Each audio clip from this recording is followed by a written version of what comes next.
الحمدللہ رب العالمین والصلاة والسلام علی سیدنا نبینا محمد وعلی آل محمد وبارک وسلم. فاعوذ باللہ السمیع العلیم من الشیطان الرجیم.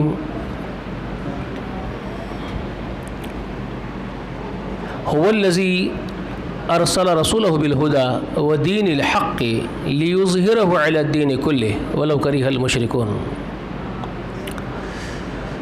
وقال اللہ حی لا يموت هو الذي بعث في الأميين رسولا منهم يتلو عليهم آياته ويزكيهم ويعلمهم الكتاب والحكمة وإن كانوا من قبل لفي ضلال مبين وآخرين منهم لما يلحقوا بهم وهو العزيز الحكيم ذلك فضل الله يؤتيه من يشاء والله ذو الفضل العظيم. ہر قسم کی تعریف اللہ وحدہ لا شریک کے لیے لائق ہے. درود و سلام ہو تمام انبیاء و تمام مرسلین پر، اور خصوصاً اللہ کی بے شمار رحمتیں و برکتیں نازل ہو نبی آخر الزمان خاتم النبیین سید المرسلین والرحمۃ للعالمین محمد رسول اللہ صلی اللہ علیہ وآلہ وسلم پر، اور سلام ہو آپ کے تمام اہل بیت پر، اور سلام ہو آپ کے متبعین پر. اللہم صلی علی محمد وعلی آل محمد وبارک وسلم. دین محمد صلی اللہ علیہ وآلہ وسلم کے عنوان سے جو لگاتار ہفتہ واری درس ہمارا چل رہا ہے اس کا تسلسل ہے. گزشتہ میں نے آپ کو یہ بات بتائی، تمام انبیاء و تمام رسل اللہ تعالیٰ نے ہم انسانوں کی ہدایت کے لیے اس دنیا میں ان کو مبعوث فرمایا. آدم علیہ السلام سے جو اللہ تعالیٰ نے فرمایا تھا اس زمین پر اترتے وقت کہ تم سب زمین میں اتر جاؤ، اور وہ اس کے بعد فرمایا وَإِمَّا يَأْتِيَنَّكُم مِّنِّي هُدًى فَمَن تَبِعَ هُدَايَ فَلَا خَوْفٌ عَلَيْهِمْ وَلَا هُمْ يَحْزَنُونَ. اور یہ بھی فرمایا وَالَّذِينَ كَفَرُوا وَكَذَّبُوا بِآيَاتِنَا أُولَٰئِكَ أَصْحَابُ النَّارِ هُمْ فِيهَا خَالِدُونَ. یہ دو ٹوک نصیحت کر کے ہمارے والد آدم علیہ السلام اور ہماری ماں حوا علیہ السلام کو اللہ نے اس دنیا میں اتارا. میرے پاس سے تمہارے پاس ہدایتیں پہنچیں گی، اگر تم لوگ اتباع کرو گے میری ہدایات کی تو کوئی خوف اور غم نہیں ہوگا. ہاں اگر تم لوگ نافرمانی کرو گے میری ہدایات کی اور میری آیات کو جھٹلا دو گے تو جو جھٹلانے والے اور نافرمانی کرنے والے ہوں گے وہ ہمیشہ کے لیے جہنم میں ڈھکیل دیے جائیں گے. یہ دو ٹوک باتیں کر کے اللہ تعالیٰ نے آدم کو اس دنیا میں بھیجا. اب وہ ہدایات اللہ تعالیٰ کی آدم علیہ السلام کی ذریت کے پاس کیسے آئے گی؟ تو وہ فطرت انسانی کے مطابقت میں آئے گی، جس فطرت پر اللہ تعالیٰ نے انسان کو پیدا کیا ہے. اور انسان کی فطرت یہ ہے جس کی میں وضاحت ابھی کر دیتا ہوں آپ کے سامنے. ایسا نہیں ہو سکتا ہے کہ اللہ تبارک و تعالیٰ اناؤنسمنٹ کر دے آسمان سے، ایک ٹرانسسٹر نصب کر دے، وہاں سے جو ہے پکار کے بولا جا رہا ہو کہ تم کو یہ کرنا ہے، تم کو یہ کرنا ہے، تو ہم سن رہے ہو اور باضابطہ جو ہے اس کو کر رہے ہو. ہماری فطرت نہیں ہے، ہم آدم کی اولاد کی یہ فطرت ہی نہیں ہے. یا کوئی بڑا اسکرین پلے کر دیا جائے، اس کے اوپر بتا دیا جائے کہ اس کو دیکھتے جاؤ اور کرتے جاؤ، تو ہم میں سے کوئی ایسے نہیں ہے کہ وہ دیکھ دیکھ کے کریں گے. ہماری فطرت کے منافی ہے. تو فطرت کی موافقت میں جو چیز تھی وہ یہ تھی کہ اس کی مثال بھی میں آپ کو دیتا ہوں کہ انسان کو انسان کرتا ہوا دیکھ کر کے ہمت باندھتا ہے کرنے کی. مجھے جو جملہ بول رہا ہوں اس کو غور کیجئے. انسان اپنے جیسے کسی انسان کو کچھ کرتا ہوا دیکھتا ہے تو ہمت اس کی باندھتا ہے کہ میں بھی کچھ کر سکتا ہوں اور کرنے کی کوشش کرتا ہے. یہ انسانی فطرت ہے، نیچر ہے. اس کے لیے اگزامپل یہ ہے، مثال کے طور پہ اب آپ آپ مسجد کی جگہ خرید لی، الحمدللہ آپ کی مسجد خواتین کے لیے حصہ بنا دی ہے. میں ایک اگزامپل دے رہا ہوں. اب ایک دو لاری اینٹ اتار دیے، فار ایگزامپل ایک لاری اینٹ آپ نیچے اتروا دیے، اور دو چار مزدور کو بلاؤ اور بولو کہ میاں شام تک یہ 2 گاڑی اینٹ اوپر تک پہنچا دینا ہے. آپ جیسا ہی اس کو یہ بات کریں گے، کیونکہ مجھے تجربہ ہے کنسٹرکشن کا، میں فیبریکیشن فیلڈ کا ہوں تو اس لیے بتا رہا ہوں، تو فوراً پہلے وہ انکار کر دیتے ہیں. اگر اس کو آپ یہ بولتے ہیں کہ شام تک یہ 2 گاڑی اینٹ اوپر پہنچا دو، ایک 4 مزدور ہے 8 مزدور ہے، تو وہ پہلے تو سیدھے سے نکار دیتے ہیں آپ کی بات کو نہیں ہوتا رہے صاحب، یہی بولیں گے آپ کو مزدور، ایک دن میں نہیں ہوتا، 2 دن کا تو بھی کام ہے، یہ اتنے پیسے ہوتے، اس طرح سے آرگومنٹ کریں گے آپ سے. یہ فطرت انسانی ہے. لیکن آپ اوپر لے کے جا کے اس کو 2 گاڑی اینٹ رکھے ہوئے بتا دو پہلے سے، اور ایک دوسرے آدمی مزدور سے ملا دو اور بولو یہ مزدور یہ آدمی لوگ کل کام کرے تھے میاں، انہوں لے جا کے اوپر رکھ کے آئے سے وہی 2 گاڑی، تو اب نرم پڑ جاتا. ان لوگوں کا رکھے صاحب، اچھی بات ہے، ہم لوگ بھی کوشش کرتے ہیں بولتا. وائی؟ یہ کیوں؟ یہ ہے نیچر انسان کا، ہیومن نیچر کا یہی تقاضا ہے، یہی حصہ ہے اس کا. اللہ نے اسی فطرت کو پیدا کیا ہے. تو کوئی کرتا ہوا دیکھ لیا تو ہمت کرتا میں بھی کرتا ہوں. خود کو پہلے کرنے کے لیے بولو تو ہرگز نہ بکر جاتا اس سے. تو یہ فطرت انسانی ہے. تو رب کبریا نے اس فطرت انسانی کو ایگزیکٹلی ملحوظ رکھا، کیونکہ وہ خالق ہے. اپنی مخلوق کو خالق سے بہتر کون جانے گا؟ جس نے پیدا کیا ہے، جس فطرت پر پیدا کیا، اس کو معلوم ہے. تو اس نے اس فطرت انسانی کے اسی تقاضوں کو پورا کیا ہے. یہ انسان کو ایک کرنے والا، ایک ایگزامپل آئیڈل چاہیے، ایک نمونہ چاہیے، اس کو ڈیمو دینے والا چاہیے، اس کو تبھی کرتا ہے یہ. تب اللہ رب العالمین نے آدم کی تمام ذریت میں سے 1.25 لاکھ شخصیتوں کو منتخب کر لیا. وہ ہے انبیاء علیہ السلام. اور میں نے ان کی اسپیشلٹی کا ذکر گزشتہ کے درس میں آپ کے سامنے کر دیا. وہ کتنے اسپیشل ہیں انبیاء پورے ذریت آدم میں، کتنا بڑا ان کا مقام و مرتبہ ہے. کیونکہ اس کا سبب میں نے آپ کو بتا دیا کہ اگر آپ آدم کی اولاد کی کل کوانٹٹی کاؤنٹ کرنے بیٹھیں گے تو آپ کے کوئی کیلکولیٹرز نہیں ہے، آپ کے پاس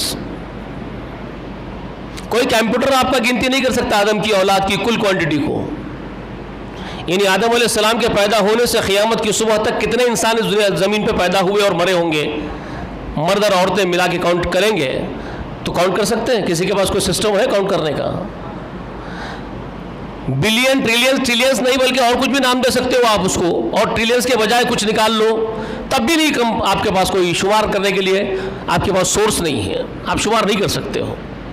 تو اتنی بڑی تعداد، خربوں کی تعداد آدم کی اولاد کی، اس میں سے 1.25 لاکھ اگر نکالے چھانٹ کر کے، اتنے خربوں میں سے صرف 1.25 لاکھ کو، 1,25,000 کو اگر آپ نکالتے ہیں، 24,000 پلس کو نکالتے ہیں جو رسول اللہ نے فرمایا 1,24,000 سے کچھ زائد، تو 1,24,000 پلس کو اگر آپ اتنی بڑی خربوں کی کوانٹٹی میں سے بلینز آف کروڑس کی تعداد میں سے اگر آپ نکالیں گے تو کیا شمار کریں گے آپ؟ کیا کوانٹٹی بنے گی؟ کیا پرسنٹیج نکالیں گے آپ؟ مائکرو پتہ نہیں کہاں چلا جائے گا. مائکرو میں آپ کچھ بھی نہیں کر سکتے شمار. کتنا کم پرسنٹیج نکل کے آئے گا سامنے. تو یہاں سے معلوم ہو رہا ہے کہ یہ اللہ تعالیٰ کے پاس کتنے بڑے VIPs ہیں، very very very very important persons. یہ جو انبیاء ہے 1.25 لاکھ جو چن لی اللہ نے آدم کی اولاد میں سے، یہ کتنے ویری امپورٹنٹ پرسنس ہیں اللہ کے یہاں، آپ کو اس کا اندازہ ہو جائے گا. اور بڑے گزشتہ آپ کو بھی کہہ دیا کہ ایک نبی کا معاملہ، اس کی عقلی سطح کا معاملہ، اس کے علم کا معاملہ، عام کامن مینس کے معاملے میں اگر دیکھا جائے جو غیر نبی ہے، جو لوگ نبی نہیں ہے اور نبی کو بن نہیں سکتا، یہ بات بھی ذہن نشین رکھنے کی، لکھ لینے کی ہے اور نوٹ رکھنے کی ہے کہ کوئی نبی بن نہیں سکتا خود سے. یہ وہ پوسٹنگ نہیں ہے کہ پروموشن ہوتے ہوتے کسی کو مل رہی ہے. یعنی کوئی کمپنی میں جاب کرنے والا کام کرتے کرتے تجربے کے اعتبار سے بڑھتے جا کر کے ایک پروموشن حاصل کرتا ہے، تو یہ وہ نہیں ہے پوزیشن، یہ وہ پوزیشن نہیں ہے کہ آدم کے بیٹوں میں سے کوئی زہد اور تقوی کے مراتب کو طے کرتے ہوئے، زہد کے، تقوی کے، ولایت کے مقام مدارج طے کرتے کرتے نبوت پہ چلے جائے گا اور جا کر کے بالآخر وہ نبی بن سکے. تو یہ وہ پوسٹنگ نہیں ہے، یہ وہ مقام نہیں ہے. کتنا ہی زہد میں رہ جائے، کتنا ہی عبادت گزار بن جائے، وہ نبی کے مقام کو نہیں پہنچ سکتا، کیونکہ وہ اللہ تعالیٰ کی طرف سے تقدیر میں عالم ارواح میں ہی منتخب کردہ گروپ ہے جو 1.25 لاکھ پر مشتمل ہے. وہ اللہ نے بنا دیا ہے، اب کسی کے لیے گنجائش نہیں ہے، کوئی نہیں بن سکتا، وہ اللہ نے خود بنا دیا ہے. تو یہ وہ مقام ہے. کوئی وہاں تک پہنچنے کے لیے زہد تقوی کے ذریعے نہیں پہنچ سکتا، اللہ نے منتخب کر لیا ہے۔ تو وہ کتنا اہم ہے اور کتنا بڑا ہے مقام کہ جو اب نبی نہیں ہے، جو غیر نبی ہے، اب وہ 1.25 لاکھ جو نبی ہیں، صرف 1.25 لاکھ کروڑ میں سے، بلین سے ٹریلین کروڑ میں سے صرف 1.25 لاکھ، تو یہ جو مقام کے لوگ ہیں نبوت کے، ان کے اندر کا سب سے نیچے والے مقام کا آدمی، ان میں مدارج ہے، ان میں بھی کیا ہے، درجے ہیں۔ اللہ رب العالمین نے قرآن مقدس سورہ بنی اسرائیل میں خود فرمایا، لقد فضلنا بعض النبیین علی بعض، اللہ نے سورہ بنی اسرائیل میں فرمایا وَلَقَدْ فَضَّلْنَا بَعْضَ النَّبِيِّينَ عَلَى بَعْضٍ، یقیناً ہم نے ان نبیوں میں بعضوں کو بعضوں پر درجے دیے ہیں۔ نبیوں کو، یہ 1.25 لاکھ کو، 1,24,000 پلس کو، ان میں سے بعضوں کو بعضوں پر درجے کسی کے کم زیادہ اللہ نے رکھے ہیں۔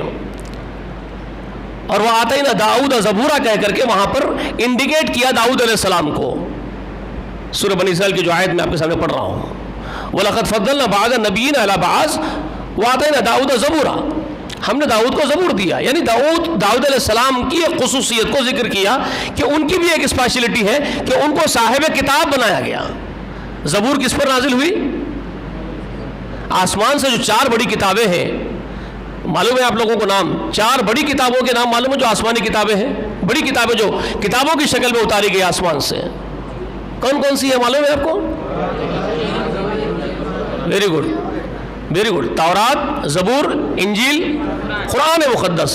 تو تورات تو اتری ہے موسیٰ کلیم اللہ علیہ السلام پر، سیدنا موسیٰ علیہ السلام پر توریت نازل ہوئی، داؤد علیہ السلام پر زبور اتری ہے، اور عیسیٰ بن مریم علیہ السلام پر انجیل نازل ہوئی ہے، اور بالآخر سب کتابوں کی مہیمن، نگہبان، محافظ کتاب قرآن مقدس، سب سے کامل ترین شخصیت، کائنات کی سب سے بزرگ ترین شخصیت، عبد کامل خاتم النبیین محمد رسول اللہ پر نازل ہو گئی، صلی اللہ علیہ وسلم پر قرآن۔ تو یہ 4 بڑی کتابیں ہیں، تو اس میں سے زبور ایک کتاب ہے۔ تو داؤد علیہ السلام کا ذکر اس لیے کیا کہ ان کی بھی ایک اسپیشلٹی، تمام نبیوں میں خصوصیت یہ ہے کہ ایک آسمانی کتاب کے حامل بنائے گئے اور شارح بنائے گئے، متحمل بنایا گیا ان کو، اور شریعت کے پیش کرنے والے مبلغ بنایا گیا۔ تو اس حساب سے ان کا ایک خاص مقام اللہ نے بیان کیا نبوت کے مقام میں، 1,24,000 کے نبیوں میں، تو ایک خاص ہے انہوں۔ تو آتینا داؤد زبورا کہا، ہم نے زبور عطا کیا داؤد کو۔ مگر یہاں سے ایک بات کلیئر کیا معلوم ہو گئی، وَلَقَدْ فَضَّلْنَا بَعْضَ النَّبِيِّينَ عَلَى بَعْضٍ معلوم ہو گئی، بعض نبیوں کو بعض نبیوں پر ہم نے فضیلت دی ہے۔ اب یہاں تھوڑا سا آپ کو رکنا ہے، کیونکہ میرا ایک یہ طریقے تربیت ہے، سمجھی، درس کا طریقہ ہے میرا، کہ جب کوئی بات ذہن میں آ جاتی ہے تو میں اس کی وضاحت کر دیتا ہوں، کیونکہ اب ایک دور حاضر میں فطروں میں سے ایک فتنہ یہ بھی ہے، ایک منکرین اسلام کا فتنہ ہے منکرین اسلام، منکرین قرآن، لیکن نام یہ دے رہے ہیں کہ ہم اسلام کے پیروکار ہیں اور ہم جو ہے اہل قرآن ہیں۔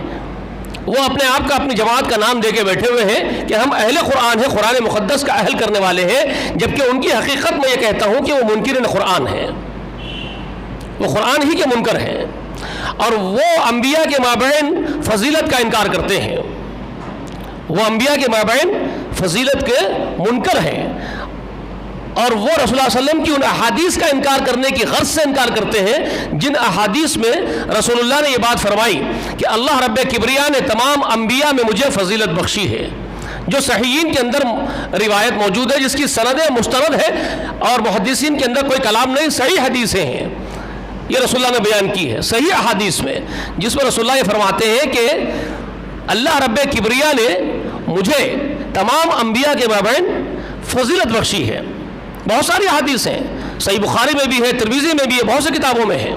صحیح بخاری تو ایسی کتاب ہے جس میں ضعیف کوئی روایت ہی نہیں، اس کا نام ہی صحیح بخاری ہے۔ صحیح مسلم بھی ویسے ہی ہے جس میں کوئی ضعیف روایت ہی نہیں ہے، 2 کتابیں صحیحین میں سب سے اعلیٰ درجے کی ہیں۔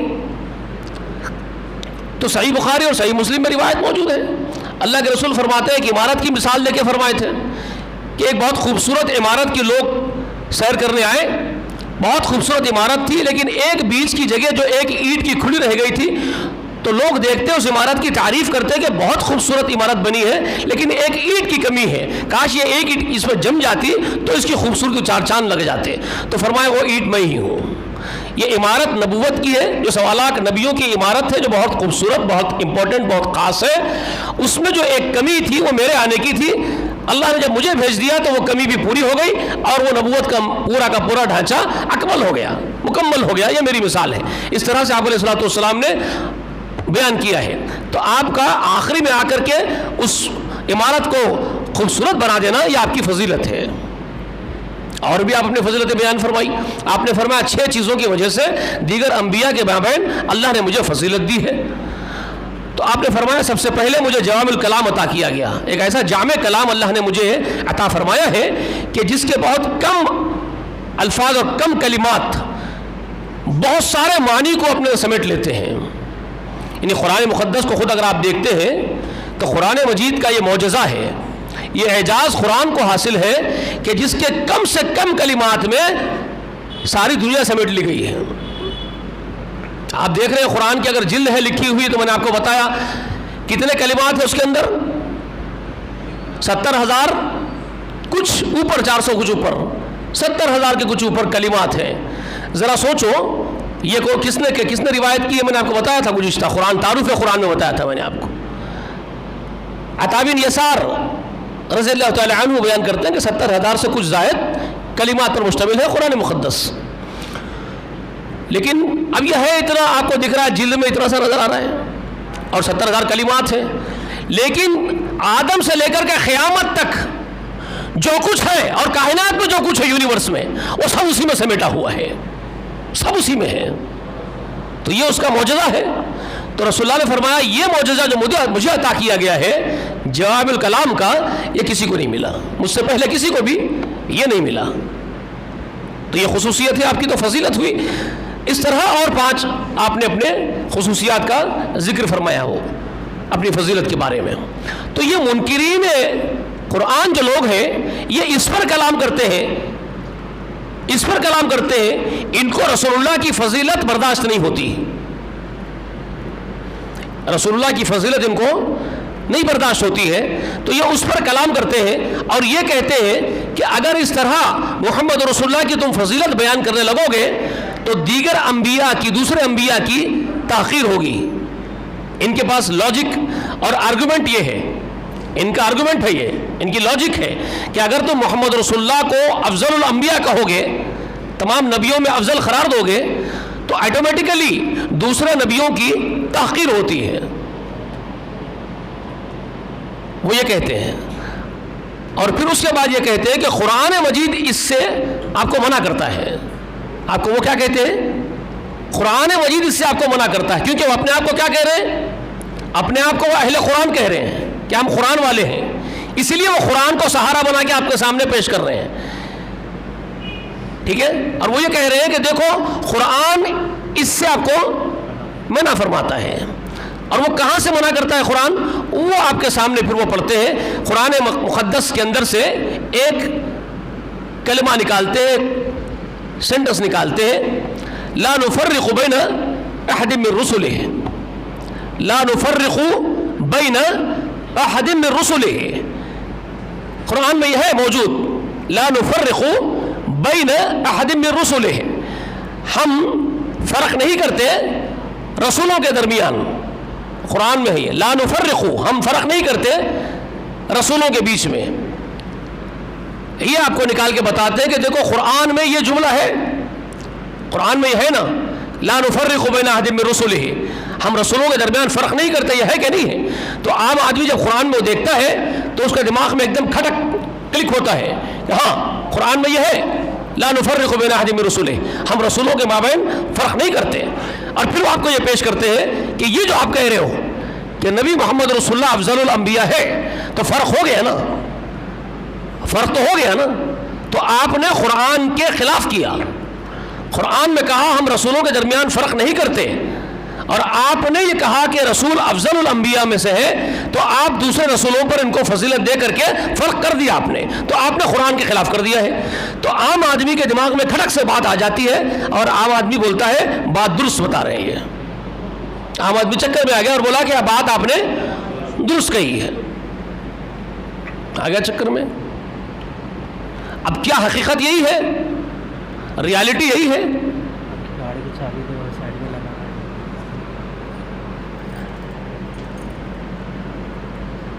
میری گاڑی بازو لگا کے آنا ہے، کیسا لگا سکتے ہیں یا کہ ڈرائیور کو ہونا کو چلانے والے آپ ہیں، آپ چلا سکتے ہیں؟ اچھا دیکھیں بھائی، تو اب آپ کو سمجھ میں آیا کہ عام آدمی چکر میں آیا، عام آدمی کیا سوچا، بات صحیح ہے۔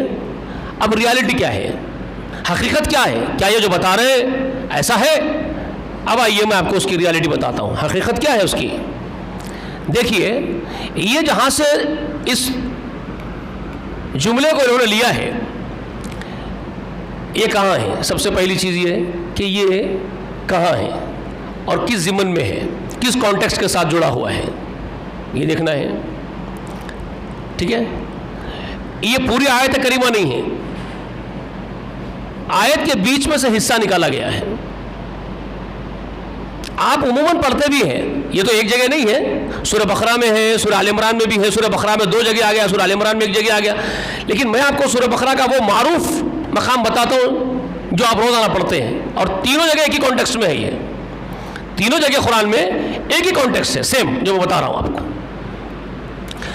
وہ حصہ آپ کو بتا رہا ہوں جو بہت معروف ہے، سورہ بقرہ کی آخری آیات، آمن الرسول بما انزل الیہ من ربہ، یہ آپ تو پڑھتے ہی ہیں، یاد ہے، ہر بہت سارے لوگوں کو یاد بھی ہے یہ، الحمدللہ امت کے بہت سارے لوگ یاد رکھتے ہیں اس کو۔ تو اس میں اللہ تعالیٰ کیا فرماتے ہیں، آمن الرسول بما انزل الیہ من ربہ والمؤمنون کل آمن باللہ وملائکتہ وکتبہ ورسلہ لا نفرق بین احد من رسلہ۔ یہی بات اس سے پہلے بھی ہے سورہ بقرہ میں اور آل عمران میں بھی ہے کہ ابراہیم علیہ السلام پر، اسماعیل پر، اسحاق پر، تمام نبیوں پر جو کچھ نازل ہوا اور جو کچھ محمد رسول اللہ پر نازل ہوا، ہم سب پر ایمان لائے ہیں، لا نفرق بین احد منہم، ہم ان میں سے کسی ایک میں بھی فرق نہیں کرتے، دونوں جگہ پہ، آل عمران میں بھی وہی بات ہے۔ تو اب یہاں جو بات کلیئر ہو کے سامنے آئی ہے وہ کس بارے میں آئی ہے کہ ہم ایمان لائے، ایمان لائے۔ اللہ نے کیا فرمایا، آمن الرسول، سب سے پہلے مومن، مومنوں کا سب سے بڑا سردار، پہلا مومن، سب سے بڑا مومن کون ہے؟ اللہ نے خود فرمایا آمن الرسول بما انزل الیہ من ربہ، خود محمد صلی اللہ علیہ وآلہ وسلم سب سے بڑے مومن ہیں، جو کچھ ان کے رب کی طرف سے ان پر نازل ہوا اس پر ایمان لائے ہیں، پہلے مومن محمد رسول اللہ ہے۔ اور والمؤمنون، اور ان کے ساتھ وہ دوسرے ایمان والے بھی، یہ سب کے سب ایمان لائے، کلن، سب، کلن آمن باللہ، اللہ پر ایمان لائے، وملائکتہ، اس کے ملائکہ پہ ایمان لائے، وکتبہ، اس کی سب کتابوں پر ایمان لائے، ورسلہ، اور اس کے سب رسولوں پر ایمان لائے، لا نفرق بین احد من رسلہ، اور وہاں جو پہلے آیا احد منہم، لا نفرق بین احد منہم، ہم ان میں سے کسی ایک میں فرق نہیں کرتے انبیاء کے مابین۔ تو کس بارے میں؟ ایمان لانے میں، ایمان لانے میں ہمارا ایمان ہے کہ آدم علیہ السلام بھی اللہ کے پیغمبر، نوح علیہ السلام بھی، سب نبی، 1,24,000 جتنے نبی آئے سب کے سب اللہ کے نبی پیغمبر ہیں، سب رسول اللہ کے پیغمبر ہیں، اور محمد رسول اللہ بھی اللہ کے پیغمبر ہے، ہم کسی میں بھی فرق نہیں کرتے، لا نفرق بین احد منہم، ہم ان میں سے کسی ایک میں بھی فرق نہیں کرتے ایمان لانے کے معاملے میں۔ تو یہ جو لا نفرق بین احد من رسول آیا ہے وہ ایمان کے ضمن میں ہے۔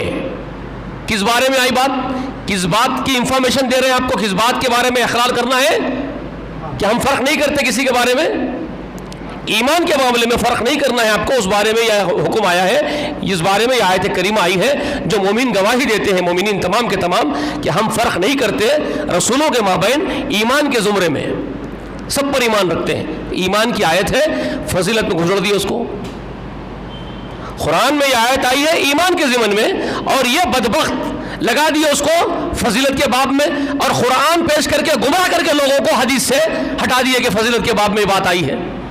بات سمجھ میں آئی آپ کو؟ یہ ہے گمراہی، اس کو کہتے ہیں خود بھی گمراہ ہونا اور دوسروں کو بھی گمراہ کرنا۔ یہ ہے وہ خود بھی گمراہ ہونا اور دوسروں کو بھی گمراہ کرنا۔ اب رہی بات قرآن ہی کے اندر جس کا تم دعویٰ کر رہے ہو، تم حدیث کا انکار کرنے کے لیے قرآن کا جز پیش کرے لا نفرق بین احد من رسولہ کہہ کر کے، اسی قرآن کے اندر میں نے آپ کو پیش کیا سورہ بنی اسرائیل کی آیت مبارکہ، اور غالباً 50 کے آزو بازو 55-56 کوئی آیت کریمہ ہے، آپ ڈھونڈنے سے آپ کو مل جائے گی، مجھے یاد نہیں آ رہا نمبر اس کا۔ اسی میں اللہ تعالیٰ فرماتے ہیں وَلَقَدْ فَضَّلْنَا بَعْضَ النَّبِيِّينَ عَلَى بَعْضٍ، یہ وہ نبی ہے، بعض نبیوں کو بعض نبیوں پر ہم نے فضیلت دی۔ اللہ نے کہہ دیا ہم نے فضیلت دی، تم کون ہوتے ہو فضیلت کا انکار کرنے والے؟ تمہاری کیا اوقات ہے تم انکار کرتے فضیلت کا؟ رب کبریا خود فرما رہے ہیں کہ بعض نبیوں کو بعض نبیوں پر ہم نے ہی فضیلت دی ہے۔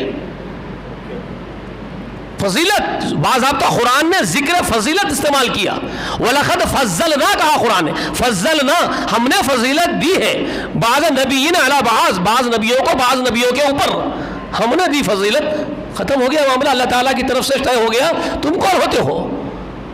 اس کے بعد داؤد کی اسپیشلٹی کا ذکر کر دیا کہ داؤد علیہ السلام کو ہم نے زبور عطا کر کے خصوصیت بخشی۔ اسی طرح سورۃ البقرہ ہی کے اندر جہاں سے یہ اٹھائے ہیں اس جملے کو، اگر وہ پڑھ لیتے قرآن مقدس تو اللہ تعالیٰ جہاں سے تیسرا پارہ شروع ہوتا ہے، آپ کا تیسری رات کی تراویح شروع کیے ہوں گے حافظ صاحب تو ویسے شروع کیے ہوں گے، تیسرا پارہ اگر شروع کیے ہوں گے، سنے ہوں گے کئی مرتبہ قرآن میں سنتے ہوں گے تلک الرسول فضلنا بعضهم علی بعض منهم من کلم اللہ ورفع بعضهم درجات۔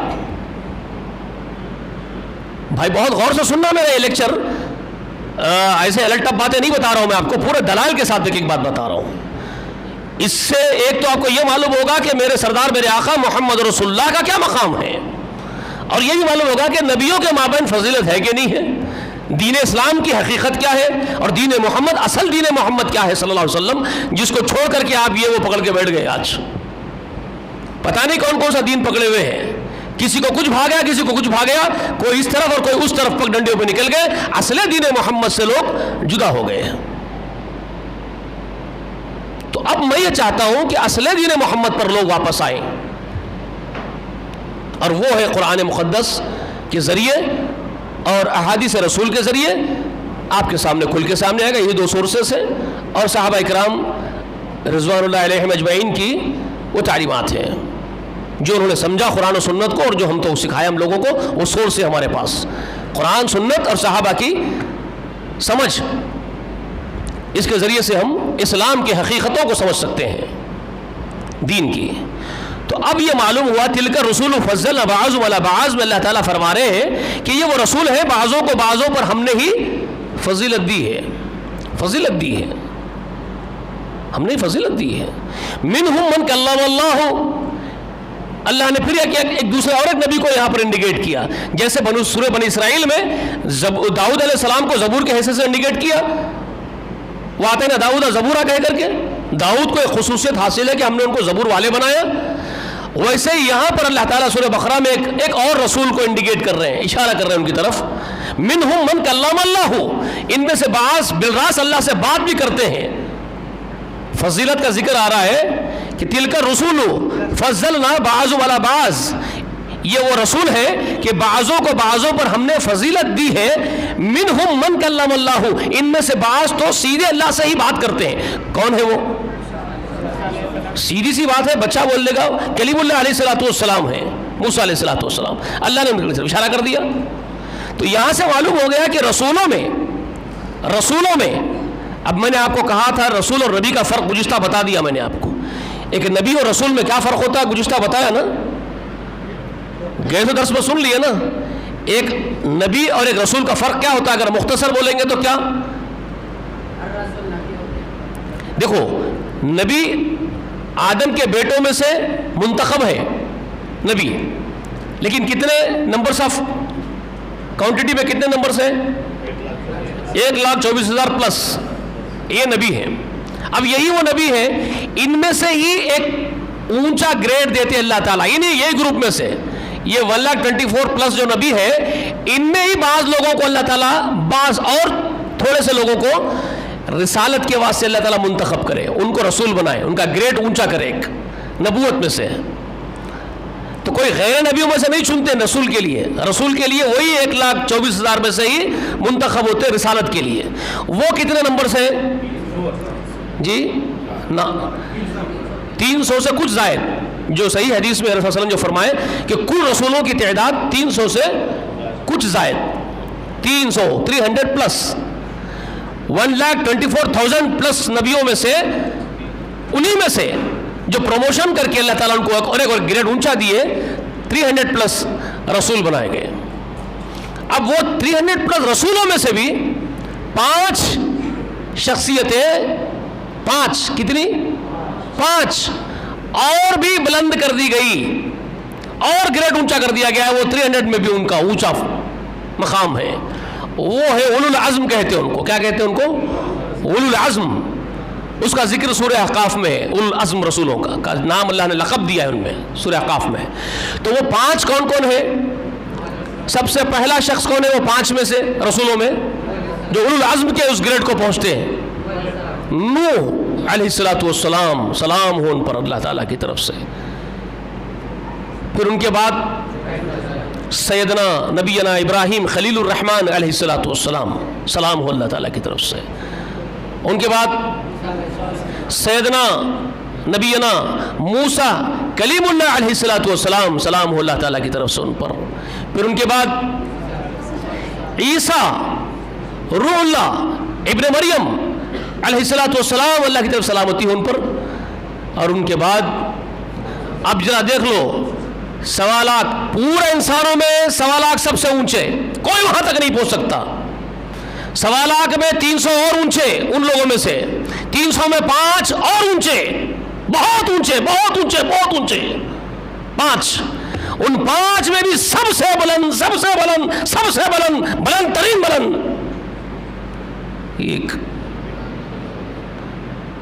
جس پر یہ پورے نبوت کا مشن اور پروجیکٹ اکمل کر دیا گیا۔ الیوم اکملت لکم دینکم واتممت علیکم نعمتی کہہ کر کے، جس پر اللہ نے پورے اسلام کو پورا کر دیا، پورے دین کو اکمل کر دیا، پوری نبوت کامل کر دی گئی، وہ محمد رسول اللہ صلی اللہ علیہ وآلہ وسلم ہے۔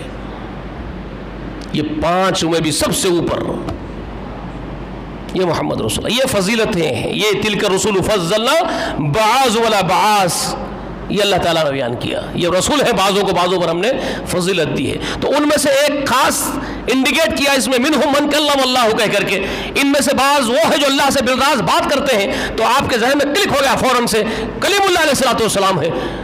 پھر اس کے بعد ایک اور جملہ جو اللہ نے بیان کیا ہے، وَرَفَعَ بَعْضُهُمْ دَرَجَاتٍ، بعضوں کے درجے اور بھی بلند ہیں۔ تو اب ذرا بتاؤ کہ موسیٰ کو انڈیکیٹ کرنے کے بعد ایک اور ہستی کی طرف اشارہ ہو رہا ہے، وَرَفَعَ بَعْضُهُمْ دَرَجَاتٍ، بعضوں کے درجے اور بھی بلند ہیں، وہ کون ہے؟ وہ اشارہ کس کی طرف ہے؟ اب آپ کو ایک بات بتاتا ہوں، معراج کی رات میں ہمارے سردار آقا علیہ السلام جب آسمانوں کا سفر کر رہے تھے، محدثین اپنے کتابوں میں یہ احادیث کے ذریعے خبر دیے ہیں، چوتھے آسمان یا چھٹے آسمان پہ، چوتھے پہ نہیں، چھٹے آسمان پہ، چوتھے آسمان پہ تو ہارون علیہ السلام ملے تھے، چھٹے آسمان پر ملاقات ہوئی ہے کس سے؟ کلیم اللہ علیہ السلام سے۔ پہلے آسمان پہ کون ملے تھے بولے رسول اللہ؟ یاد ہے آپ لوگوں کو؟ آدم علیہ السلام۔ ویری گڈ، برابر بول رہے ہیں آپ۔ اسی طرح آپ آسمانوں کی بلندی کا ذکر کرتے گئے، چوتھے آسمان پر ہارون کا ذکر کیے، اس کے بعد چھٹے آسمان پر کلیم اللہ علیہ السلام ملے۔ ذرا دیکھو بلندی، چھٹے آسمان پر ہے کلیم اللہ علیہ السلام، اس سے اوپر ہے 7واں آسمان، وہاں کس سے ملے؟ ہاں، یہ بہت امپورٹنٹ بات، یہ یاد رکھنا، دین محمد میں بہت اہم نقطہ ہے، یہ دین محمد کا بہت امپورٹنٹ پوائنٹ ہے یہ۔ 7ویں آسمان پہ بیت المعمور کو ٹیک لگا کے بیٹھے ہوئے تھے ایک بزرگ بڑے حضرت، اور انہوں رسول اللہ کا استقبال کرتے ہوئے یہ بول رہے تھے، رسول اللہ خود فرمائے آپ میرے سب سے پیارے اور عمدہ بیٹے، بہت اچھا آیا تیرا آنا مبارک ہے، سلام کر کے اس طرح کے جملوں کے ساتھ ان کا استقبال کرے، ساتویں آسمان پہ میرا بہت اچھا بیٹا کہہ کر کے خطاب کرے۔ وہ تھے خلیل الرحمن، اللہ کے دوست ابراہیم علیہ السلام، جو ساتویں آسمان پر ہے، جہاں چھٹے آسمان پر موسیٰ ہے، موسیٰ سے بھی اوپر کی بلندی کے آسمان پر رکھا اللہ نے کس کو؟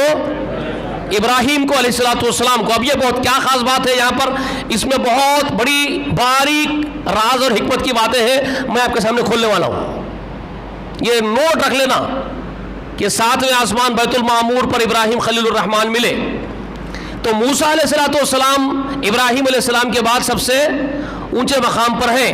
ابراہیم کو اب اسپیشل رکھ لیجئے، ابراہیم بہت اسپیشل ہے، میں آپ کو بتانے والا ہوں کیا اسپیشلٹی ہے ان کی، لیکن ان کو اگر ہٹا کے بازو رکھو، ابراہیم علیہ السلام کو بھی کچھ دیر کے لیے سمجھنا ہے بھی آپ کو، تو اب تمام نبیوں میں سب سے اونچے مقام پر ابراہیم کو اگر چھوڑ دیں تو کون تھے؟ موسیٰ تھے چھٹے آسمان پر۔ تو کیا معلوم ہوا نبیوں میں بہت اونچا مقام کس کا ہے؟ موسیٰ کا ہے، شریعت کے نبیوں کے اعتبار سے۔ تو اللہ نے یہاں پر سورہ بقرہ میں تلک الرسل میں جو آپ کو خبر دی ہے، تلک الرسل فضلنا بعض والا بعض منہم من کلم اللہ کہہ کر کے ذکر موسیٰ کا کر دیا کہ موسیٰ ہے وہ جو بالرب الراز اللہ سے بات کرتا ہے، وہ بہت فضیلت والا، بہت اونچے درجے والا ہے، لیکن اس کے بعد جو فرمایا ورفع بعضهم درجات، بعضوں کے درجے اور بھی بلند ہیں، وہاں ابراہیم ہو سکتے ہیں، اور ان کے بعد وہاں سے اوپر کون اٹھ رہے تھے؟ ساتویں آسمان سے اوپر کون گئے؟ بلکہ سدرۃ المنتہا نام کا ایک مقام ہے، ساتوں آسمانوں سے بھی اوپر تلے بلند، اس کا نام سدرۃ المنتہا، یعنی منتہا یعنی انتہا، یعنی اس طرف اللہ کے عرش کے بعد سدرہ کے بعد ساتوں آسمان کے بعد ہماری زمین، اور پھر یہ پوری کائنات ہے۔ بات سمجھ میں آ رہی ہے؟ عرش الہی کے بعد سدرہ، جہاں انتہا ہوتی ہے، یعنی نیچے سے اوپر جو چڑھا جاتا ہے، بلندی پر جو چڑھتے ہیں، اس کی انتہا، چوٹی، انتہا ختم، جہاں پر رک جانا پڑے گا، اس مقام کا نام ہے سدرۃ المنتہا۔ منتہا انتہا ہوتی ہے وہاں پر، وہاں سے اوپر رسائی کسی کی بھی نہیں ہو سکتی ہے۔ یہاں تک کہ یہ جو فرشتوں کا سردار رسول اللہ کو بلانے کے لیے آیا تھا، قاصد بن کر کے دعوت دینے کے لیے، عرش پر چلو، اللہ آپ کو دعوت دے رہے ہیں، عرش پر بلا رہے ہیں، لے کے گئے سدرۃ المنتہا تک، جا کر کے وہ بھی رک گئے۔ سید الملائکہ جبریل امین بھی وہاں جا کر کے ٹھہر گئے اور رک کر کے یہ کہتے ہیں یہاں منتہا ہے، یہاں انتہا ہے نیچے سے آنے والوں کی، اور میری بھی۔ اوف، اللہ اکبر، فرشتوں کا سردار کہہ رہا میری بھی انتہا یہیں پر ہے، ختم، یعنی بلندی کے اعتبار سے بلند ہوتے ہوتے میری بلندی بھی، میری آخری چوٹی بلندی کی وہ یہاں پر، یہاں تک تو دوسرا کوئی آ ہی نہیں سکتا سوائے جبریل کے، دوسرے کی رسائی یہاں تک ہے نہیں، جبریل ہی جا سکتا ہے، اور چلا گیا، ختم ہوا، بول رہے کہ میری بھی انتہا یہاں ختم ہو جاتی ہے، بس اب یہاں سے بلندی میرے تقدیر میں بھی، میرے مقدر میں بھی یہاں سے اور بلندی نہیں ہے، میں یہاں سے بلند نہیں ہو سکتا ہوں۔ سمجھنے کے لیے بہت امپورٹنٹ چیز ہے، بولنے کے لیے بہت آسان دکھ رہا ہوگا، سننے کے لیے آسان دکھ رہا ہوگا، ذرا رکو اور سمجھو، غور کرو، یہاں ٹھہر جاؤ۔ جبریل امین یہ کہہ رہا ہو کہ میری انتہا ہو گئی ہے یہاں پر، یہاں سے بلند ہونا میرے نصیب کی بات نہیں ہے، انتہا ہو گئی ہے، بلندی ختم۔ اب یہاں سے عرش تک جو رسائی ہوگی اور جو بلندی ہوگی، کوئی آپ کو اب ساتھ دینے والا نہیں اس کے بعد کہ آپ کے ساتھ، میں تو یہاں تک آ گیا، آپ کے شانہ بشانہ آپ کو لے کر کے میں یہاں آ گیا، یہاں پر آپ اور میں جمع ہو گئے نا، رسول اللہ بھی ہے، جبریل بھی ہے، مگر جبریل کہہ رہا ہے کہ یہاں میری بلندی ختم، یہاں سے اوپر اب میں نہیں جا سکتا، اب یہاں سے اونلی 1% جو اوپر جائے گا، اب یہاں سے اوپر صرف ایک شخصیت ہے جانے والی، آپ اکیلے جائیں گے، محمد رسول اللہ صلی اللہ علیہ وسلم، اللہم صلی علی محمد وعلی آل محمد وبارک وسلم۔ سمجھ میں آ رہی ہے بات؟ پوری مخلوقات کی جہاں انتہا ہو گئی بلندی کی، اب خالق ہے اور مخلوق ہے. خالق کے قریب اس عرش تک جانا مخلوق میں سے صرف ایک ہی شخصیت کا کام ہے.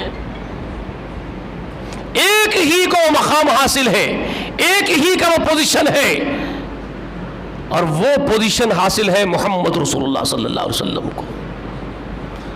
تو یہاں سے معلوم ہوا کہ سب سے بڑی رفعت, سب سے بڑی بلندی پوری مخلوقات میں وہ اشارہ وہ تلک رسول والی آیت میں, وہ رفع بعضهم درجات, بعضوں کے درجے بہت بلند ہیں اور بھی بلند ہے, موسیٰ سے بھی بلند ہے, وہ محمد رسول اللہ ہے صلی اللہ علیہ وسلم. تو وہ جو حدیث میں رسول اللہ علیہ وسلم بیان کر رہے ہیں کہ دیگر انبیاء کے مقابلے اللہ نے مجھے فضیلت بخشی ہے, تو قرآن کی عین تشریح ہے, قرآن کے عین مطابقت ہے یا اس کے مخالف ہے؟ آپ مجھے بولیے. قرآن اللہ تعالیٰ خود بیان فرما رہے ہیں نا, تلک رسول فضلنا بعضهم علی بعض منهم من کلم اللہ ورفع بعضهم درجات, بعضوں کے درجہ اور بھی بلند ہے, بہت بلند ہے. تو قرآن کس کے بارے میں کہتا ہے؟ قرآن میں ہے یہ بات بھی, محمد رسول اللہ کے بارے میں رفعات کا جملہ قرآن نے خود بیان کیا ہے, ایسا نہیں کہ چھوڑ دیا اس کو. سورہ علم نشرح میں جو اللہ تعالیٰ اپنے رسول کے ساتھ, اپنے حبیب کے ساتھ جو احسانوں کا ذکر کرتے ہیں, علم نشرح لک صدرک, کیا ہم نے تیرے سینے کو نہیں کھول دیا میرے حبیب. یہ دو صورتیں جوڑے میں ہیں, سورہ ضحیٰ, سورہ علم نشرح. ان دونوں صورتوں میں اللہ تعالیٰ نے اپنے حبیب, اپنے محبوب پر جو خود کے احسانات ہیں, خود کا جو کرم ہے, اس کا ذکر کیا ہے نا. کیا کہ نہیں کیا؟ ما ودعک ربک وما خلا, نہیں فرمایا اللہ نے رسول کو تیرا رب, تیرا معبود تجھے چھوڑا نہیں میرے حبیب, تجھے چھوڑا نہیں ہے. تو یہ نہیں سمجھنا کہ تیرا معبود تجھ سے جدا ہو کے چھوڑ دیا ہے, میں تجھے کبھی نہیں چھوڑوں گا. بہت لاڑ اور پیار, ممتا سے بھرا ہوا جملہ. آپ کا رب آپ کو چھوڑا نہیں ہے کبھی بھی, آپ مایوس نہیں ہونا مجھ سے, ہے نا. پھر کیا کیا فرمایا؟ علم یجید کا یتیمن فآوا, تجھے میں نے یتیم پایا تو میں خود تیرا سہارا, میں خود تیرا سرپرست نہیں بن گیا میرے حبیب. باپ کا سایہ, ماں کا سایہ تیرے سر سے اٹھایا ہے تو خود میں تیرا سہارا نہیں بن گیا, میں خود تیرا سرپرست نہیں بن گیا, میں خود تیرا ولی نہیں بن گیا.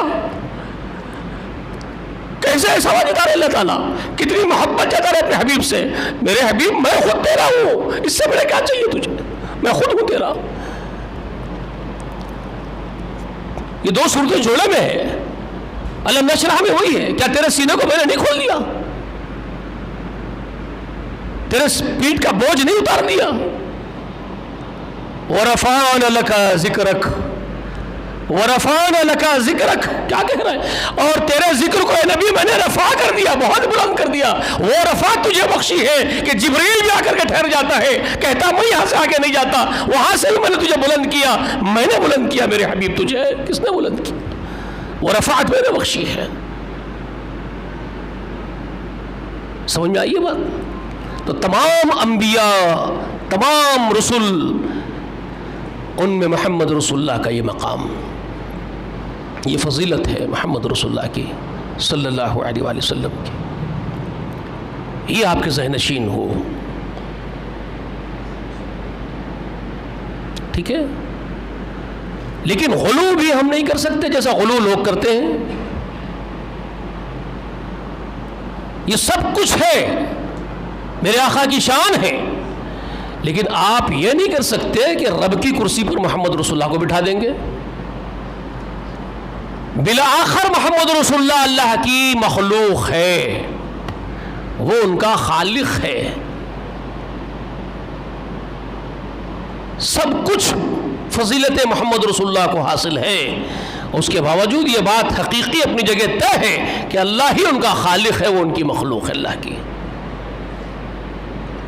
اللہ نے اپنے بندوں میں جس کو چاہتا ہے بلند کرتا ہے, اللہ نے بلند کیا. اور وہ بلندی ایسی بلندی ہے محمد رسول اللہ کی بلندی کہ جس کے ناپنے کے پیمانے پوری مخلوق میں کسی کے پاس نہیں ہے. محمد کا مرتبہ اللہ کے سوا کوئی جانتا ہی نہیں ہے صلی اللہ علیہ وسلم. ہمارے پاس پیمانے ہی نہیں ہے اس کے ناپنے کے لیے. سمجھ میں آئی بات آپ کو؟ اصل مقام محمد کیا ہے؟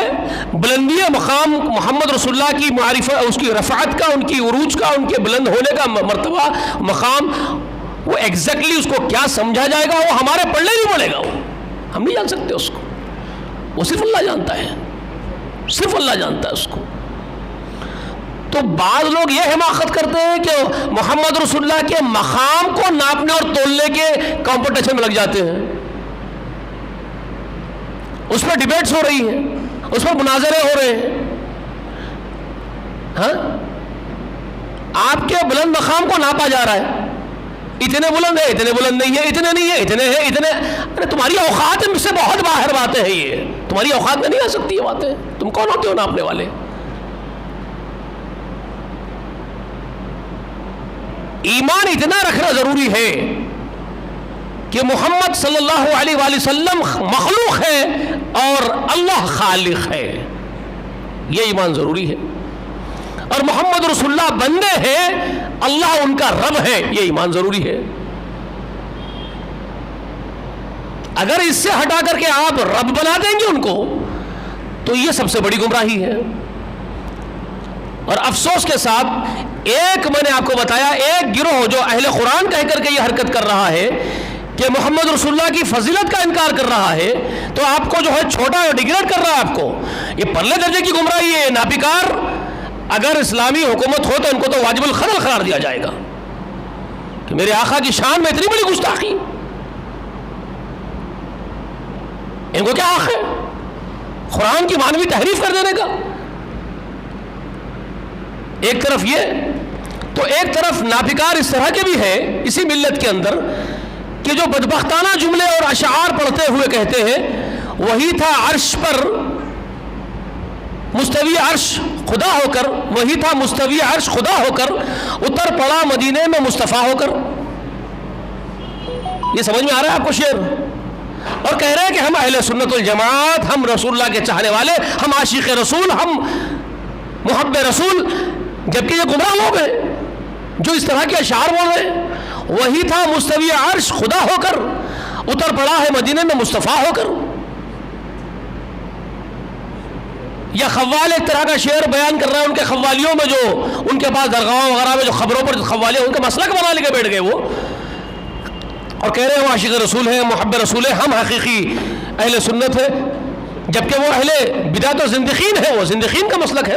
جو یہ شعر بولتا ہے وہی عرش پر تھا مستوی ہو کر، اتر پڑا مدینے میں نبی ہو کر، یعنی وہی اللہ تعالیٰ ہے جو مدینے میں اتر گیا ہے، نعوذ باللہ، وہ اللہ بنا دیا سیدھا سیدھا۔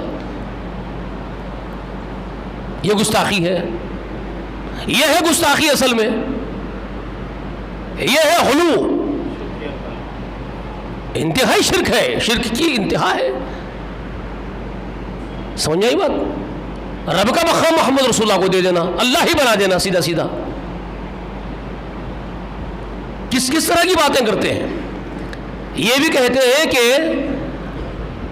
معراج کی رات جب اللہ تبارک و تعالیٰ سے ملنے عرش پر محمد رسول اللہ پہنچے، یہ اس طرح کی بکواس بیان کرتے ہیں، ان کے پاس یہ بکواس ہے۔ کہتے ہیں کہ محمد رسول اللہ جب عرش پر پہنچے تو دیکھا میم کا پردہ ہے، بس وہ پردہ گر گیا، میم کا پردہ ہے، وہ پردہ گر گیا ہے۔ احد بھی وہی، احمد بھی وہی۔ بات سمجھ میں آ رہی ہے؟ میم کا پردہ کس کو کہہ رہا ہے یہ کہنے والا؟ اگر آپ عربی حروف لکھ کر کے احد لکھیں گے تو کیا کیا لکھیں گے؟ الف، یعنی حمزہ کے ساتھ کیا لکھیں گے؟ ہا میم دال، الف ہا میم دال لکھ کر کے احد لکھیں گے۔ احد لکھیں گے تو کیا لکھیں گے؟ الف ہا دال، احد۔ اور احمد لکھیں گے تو کیا لکھیں گے؟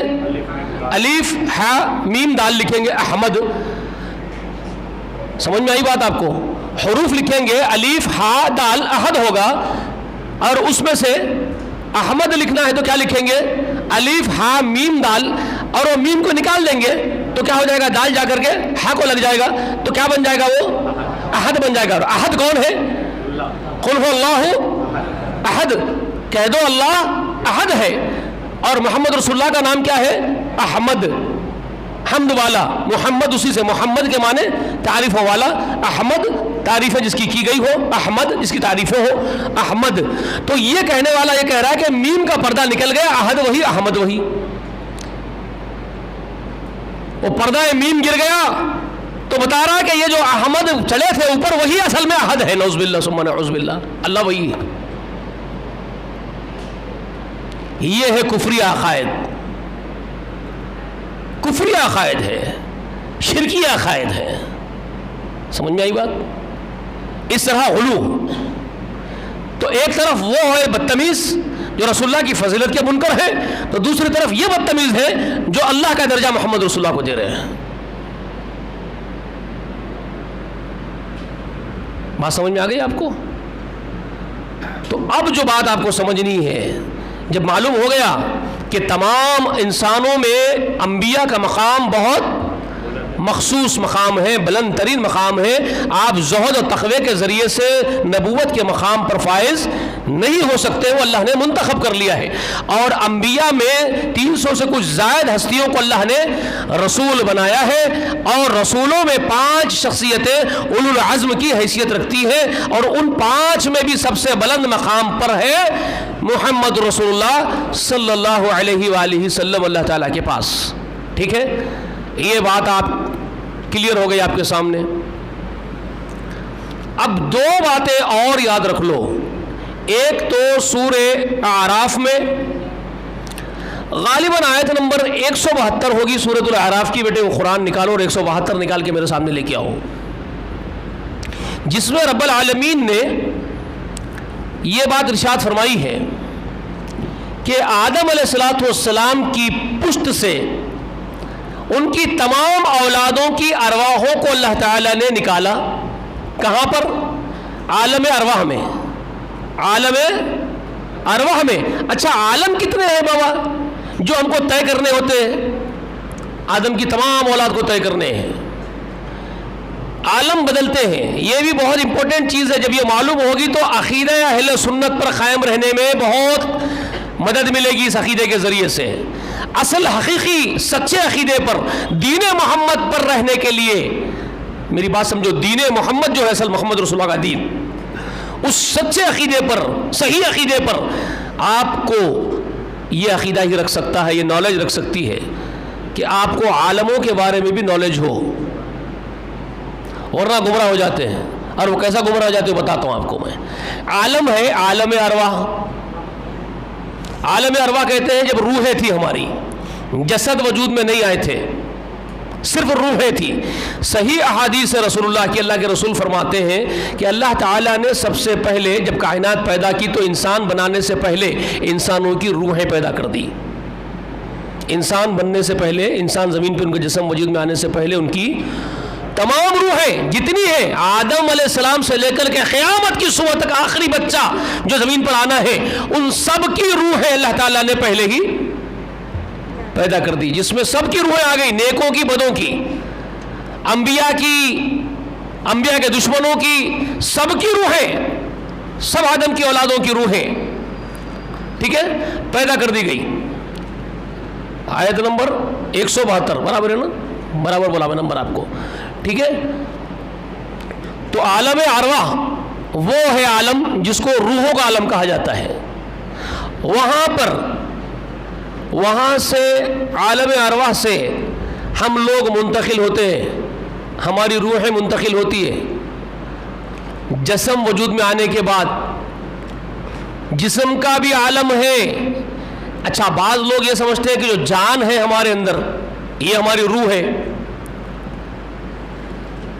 بعض لوگوں کا تھنکنگ یہ ہے کہ روح کا مطلب یہ سمجھ لیتے ہیں کہ جو ہمارے اندر جان ہے، یعنی آگے بیٹا ہم جو چل رہے ہیں، پھر رہے ہیں، میں بول رہا ہوں، تو یہ سمجھ رہے ہیں کہ یہ جان جو ہے نا بھئی، ایک بکرا بھی چل رہا پھر رہا ہے، جانور بھی چل رہا ہے، ایک مچھر بھی اڑ رہا ہے، ایک مکھی بھی اڑ رہی ہے، جان ہے اس کے اندر. تو کیا روح بھی ہے اس کے اندر؟ ایک سوال یہ ہے کیا اس میں روح بھی ہے؟ جان الگ شے ہے، روح الگ شے ہے، اور روح دوسری چیز ہے. جان جسم کے ساتھ مربوط کر دی جاتی ہے تو اس میں حرکت آتی ہے. جسم میں حرکت پیدا ہوتی ہے، جان کو اس کے ساتھ مربوط کرتے ہیں اللہ تعالیٰ، جسم کے ساتھ اس میں جان ڈال دیتے ہیں. روح علیحدہ شے ہے. جسم کی تخلیق کا مادہ شروع ہوتا ہے کس سے؟ جسم کی خلقت کا جو مادہ ہے، یہ جسم کی خلقت کا جو مادہ ہے کیا ہے؟ وہ دھاتو کون سی ہے؟ ویری نائس، ویری نائس، جزاک اللہ خیر. مٹی ہے. انا خلقناکم من تراب، اللہ نے کیا کہا؟ انا خلقناکم من تراب ثم من نطفۃ ثم من علقۃ ثم من مضغۃ مخلقۃ وغیر مخلقۃ، پوری تفصیل کے ساتھ بیان کیا۔ سونوگرافی والے ڈاکٹروں کو اللہ کے سامنے سجدے میں گر جانا چاہیے جی۔ 200-300 سال کہتے پورا لگاتار محنت کرے گئے تھے سونوگرافی کے اوپر، پوری ٹیم مل کے، سائنٹسٹوں کی بڑی بڑی ٹیم سائنٹسٹ مل کے پورے جو ہے 200-300 سال کہتے پوری محنت کر کے اب ریسنٹلی جو ہے یہ صدی میں، اس صدی میں ایک 50-70-80 سال پہلے کچھ ایگزیکٹلی سونوگرافی کے حقائق کو پہنچے، اور اس کے بعد ایجاد کرے تو یہ 50-60 سالوں میں ایجاد ہو کے سامنے آئے۔ ابھی ریسنٹلی آپ کے سامنے ایڈوانس ٹیکنالوجی کے ذریعے سے وہ سونوگرافی کے اسکیننگز ہو رہے ہیں۔ تو لگاتار پوری کل محنت خود سائنسدان خود قبول رہے۔ ان سے جب یہ پوچھا گیا، ایک داعیوں کی ٹیم جا کر کے ان سے بات کیے، قرآن کے داعی حضرات جا کے ملے سونوگرافی کے وہ آدمی سے جو سب سے بڑا ان کا ماہر ہے، جو چیف ہے ان کا، اس سے ملاقات کیے۔ عرب کے کچھ مبلغین گئے اور وہ گورے انگریزوں میں کہ وہ بڑے اس سے ملے، چیف سے جو سونوگرافی کا سب سے بڑا ہیڈ ہے، اس سے بات چیت کرے، اس کو پوچھے یہ سونوگرافی جس پہ آپ آج پہنچے ہوئے ہیں اور ماں کے پیٹ میں بچے کو دیکھ رہے ہیں آپ کیسے بنتا، اس کو سرچ کرنا سٹارٹ کر کے کتنے سال ہو گئے آپ کو، کتنے سال کی تحقیق ہے آپ کی؟ تو انہوں نے 200 سال کی تحقیق بتایا۔ 200 ایئرس سے یہ تحقیق چلی ہم لوگوں کی، اس کی شروعات ہوئی اور آج اس کے کمال کو پہنچ کے ہم کو گرو ہے، فخر ہے کہ ہم آج جو ہے اس کے اوپر پہنچے ہیں۔ انہوں گرو اور فخر بولے اس کو۔ تو بولے کیسا بنتا ہے بچہ، آپ کے سونوگرافی کیا بتاتا ہے؟ تو بتایا کہ اسپمس کے اندر سے جو آپ کے جو ماں کے پیٹ میں جو اسپم جاتا ہے، پھر ماں کا اور یہ باپ کا جو اسپمس جو بھی ان کا سائنٹیفک باتیں وہ ملتا ہے، اس کے بعد بچہ جو ہے ایک پھٹکی بنتا ہے، انڈا جو ہے اس کا جا کر کے وہاں ٹھہرتا ہے قرار مقام پر، وہاں پر وہ سب تفصیل بیان کر رہا ہے، وہ اپنی وہ تفصیل بیان کر رہا ہے اس کی، وہ نطفے فلاں فلاں چلا سب بیان کر دیا۔ تو وہ داعی صاحب سب سن لیے۔ اس کے بعد بولے یہ جو رزلٹ آپ بیان کر رہے ہیں اس کو شروع کر کے 200 سال ہوئے، آپ بول رہے ہیں، آپ بول رہے ہیں 200 سال شروعات کر کے ہوئے، لیکن 1400 سال سے کچھ زائد حصہ پہلے ہی یہ رزلٹ موجود تھا پورا کا پورا۔ تو آپ کیا بولیں گے؟ تو چیئر سے اٹھ کے کھڑے ہو گیا، بولے غصے میں، آر یو جوکنگ، کیا تم مذاق کر رہے ہو میرے سے؟ اٹھ کے کھڑے ہو گئے انہوں، غصے میں آ گئے انہوں، کیونکہ ان کو ان کی پوری ٹگڑی نکال لیے تھے ان کی پوری ایک جملے میں۔ تو اٹھ کے کھڑے ہو گئے، کیا مذاق کر رہے ہیں آپ میرے سے؟ ہم آپ کو بول رہے ہیں 200 سال میں ہم جو شروعات کر کے آج رزلٹ پر پہنچے، اب جو سب سے بڑا ہمارا کارنامہ ہے، ایوارڈس لیے ہم اس کے اوپر، اور آپ بول رہے 1400 برس پر یہ موجود تھا، تو ہم کیا تھک مارے، پھر ہم کریں کیا پھر؟ تو بولے ناراض مت ہوئیے جناب، ہم آپ کو پروف کے ساتھ بتا دیتے ہیں۔ تو بولے میں ضرور دیکھنا چاہوں گا آپ کا پروف۔ تو قرآن مقدس کھول کے سامنے رکھ دیے۔ تو ڈاکٹر صاحب یہ دیکھ لیجئے، پڑھیے اس کو۔ اب انہوں نے پڑھا اس کو ٹرانسلیٹ کر کے انگلش وغیرہ میں پورا قرآن، سر پکڑ کے بیٹھ گیا، کہتا ہے ایگزیکٹلی یہی تو ہے، کہتا ہے یہی تو ہے۔ اب وہ حیران و سرگرداں ہے، اور وہ کہہ رہا کہ کیا تمہارے محمد سائنٹسٹ ہے صلی اللہ علیہ وسلم؟ انہوں نے کہا کہ مدرسہ بھی نہیں جوائن کرے تھے، پرائمری جوائن بھی نہیں کرے، وہ مدرسہ بھی نہیں پڑھے، پھر یہ معجزہ اللہ تعالیٰ کی طرف سے اترا ہوا ہے۔ کائنات پیدا کرنے والے کریٹر، اس سے پہلے تو اس نے یہی بات بولی تھی جب وہ غصے میں تھا وہ ڈاکٹر۔ آپ جو بات کہہ رہے ہو یا تو خدا بتایا آپ کو، کیونکہ پاسبل نہیں ہے جو آپ کہہ رہے ہو 1400 برس پہلے یہ موجود ہو، کیونکہ کوئی سائنسدان تھا نہ کوئی تحقیق تھی نہ کچھ تھی۔ آپ جو بات کر رہے ہو تو غیب کی بات، کوئی خدائی بات ہو سکتی ہے، کوئی آسمانی بات آپ کو بتائی گئی ہو تو یہ آپ کہہ سکتے ہو، غصے میں بول رہا ہے وہ۔ تو دائی صاحب یہ بولے کہ ہو آپ جو بول رہے ہو وہی تو صحیح ہے، خدا ہی نے تو بتایا ہے، تو کہاں ہے پروف؟ تو بولے قرآن ہے، رکھ دیے۔ ان داعیوں نے بتایا کہ مسلمان ہو گیا، وہ مسلمان ہو گیا، اس نے کہا یہ خدا کے سوا کوئی اور بتا نہیں سکتا۔ ایگزیکٹلی وہی بات ہے جس کو ہم تحقیق کر کے اتنے سال کے بعد لے آئے ہیں۔ تو کیسے پیدا کیا؟ مٹی سے۔ جسم کی ابتدا کہاں سے ہو رہی ہے؟ مٹی کے اثرات جا رہے ہیں اناج کے اندر. غور کرو، سائنٹیفک بات ہے پوری. مٹی کے اثرات، اس میں سے جو اناج نکلتا ہے، جو نباتات جس میں سے پیدا ہوتی ہے، سبزیاں، ترکاریاں، چاول، گیہوں، جوار، جو اناج بھی اس سے نکلتا ہے اس مٹی سے ہی نکلتا ہے نا. کہاں سے نکلتا ہے؟ وہ تمام آپ کے انسانوں کے کھانے کا اناج مٹی سے نکلا، تو وہ مٹی کے ذرات، اس کے اثرات پورے کے پورے اس نکلنے والے سبزی میں منتقل ہو گئے. تو آپ کے جسم کا انتقال ہوا مٹی سے سبزی میں، اناج میں منتقل ہوا، وہاں انتقال ہوا آپ کا جسم کا. انتقال کرنا کس کو بولتے ہیں؟ ہمارے پاس انتقال بولتے ہیں مر جانے کو بولتے ہیں. انتقال کا معنی شفٹنگ، چینج کرنے کو بولتے ہیں. منتقل ہونا، ایک سے دوسری جگہ شفٹ ہو جانے کو انتقال کرنا کہتے ہیں. شفٹنگ، چینج ہونا، ایک جگہ سے دوسری جگہ پہ شفٹ ہو جانا، منتقل ہونا. تو جسم کی شروعات ہوئی ہے مٹی سے، آپ کے ذرات منتقل ہوئے اناج میں.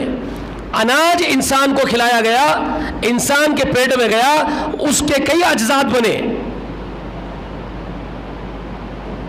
انسان کے معدے کے ذریعے نکل کر کے وہ اناج کے کئی اور اجزاء بنے.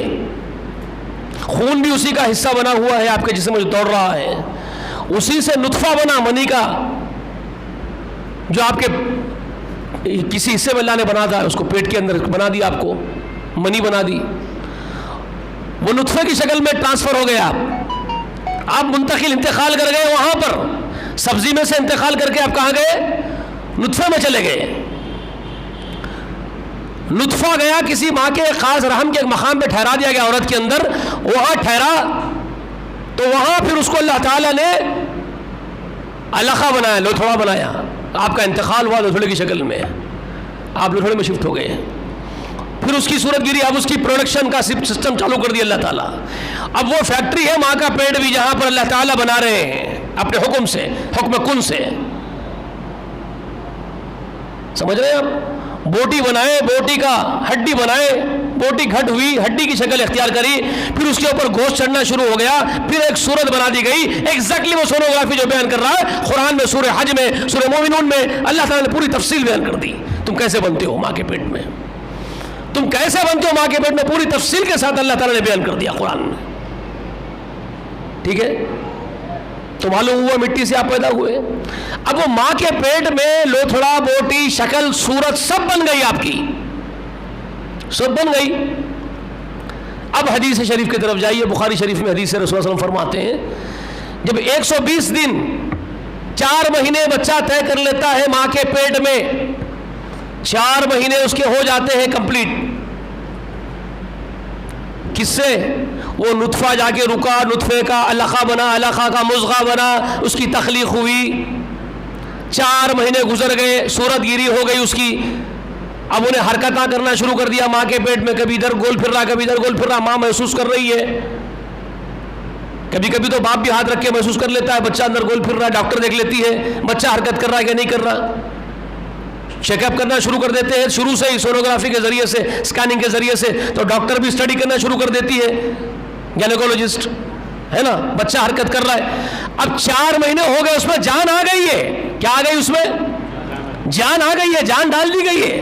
گول پھر رہا بھی، حرکت بھی کر رہا ہے، جان ہے.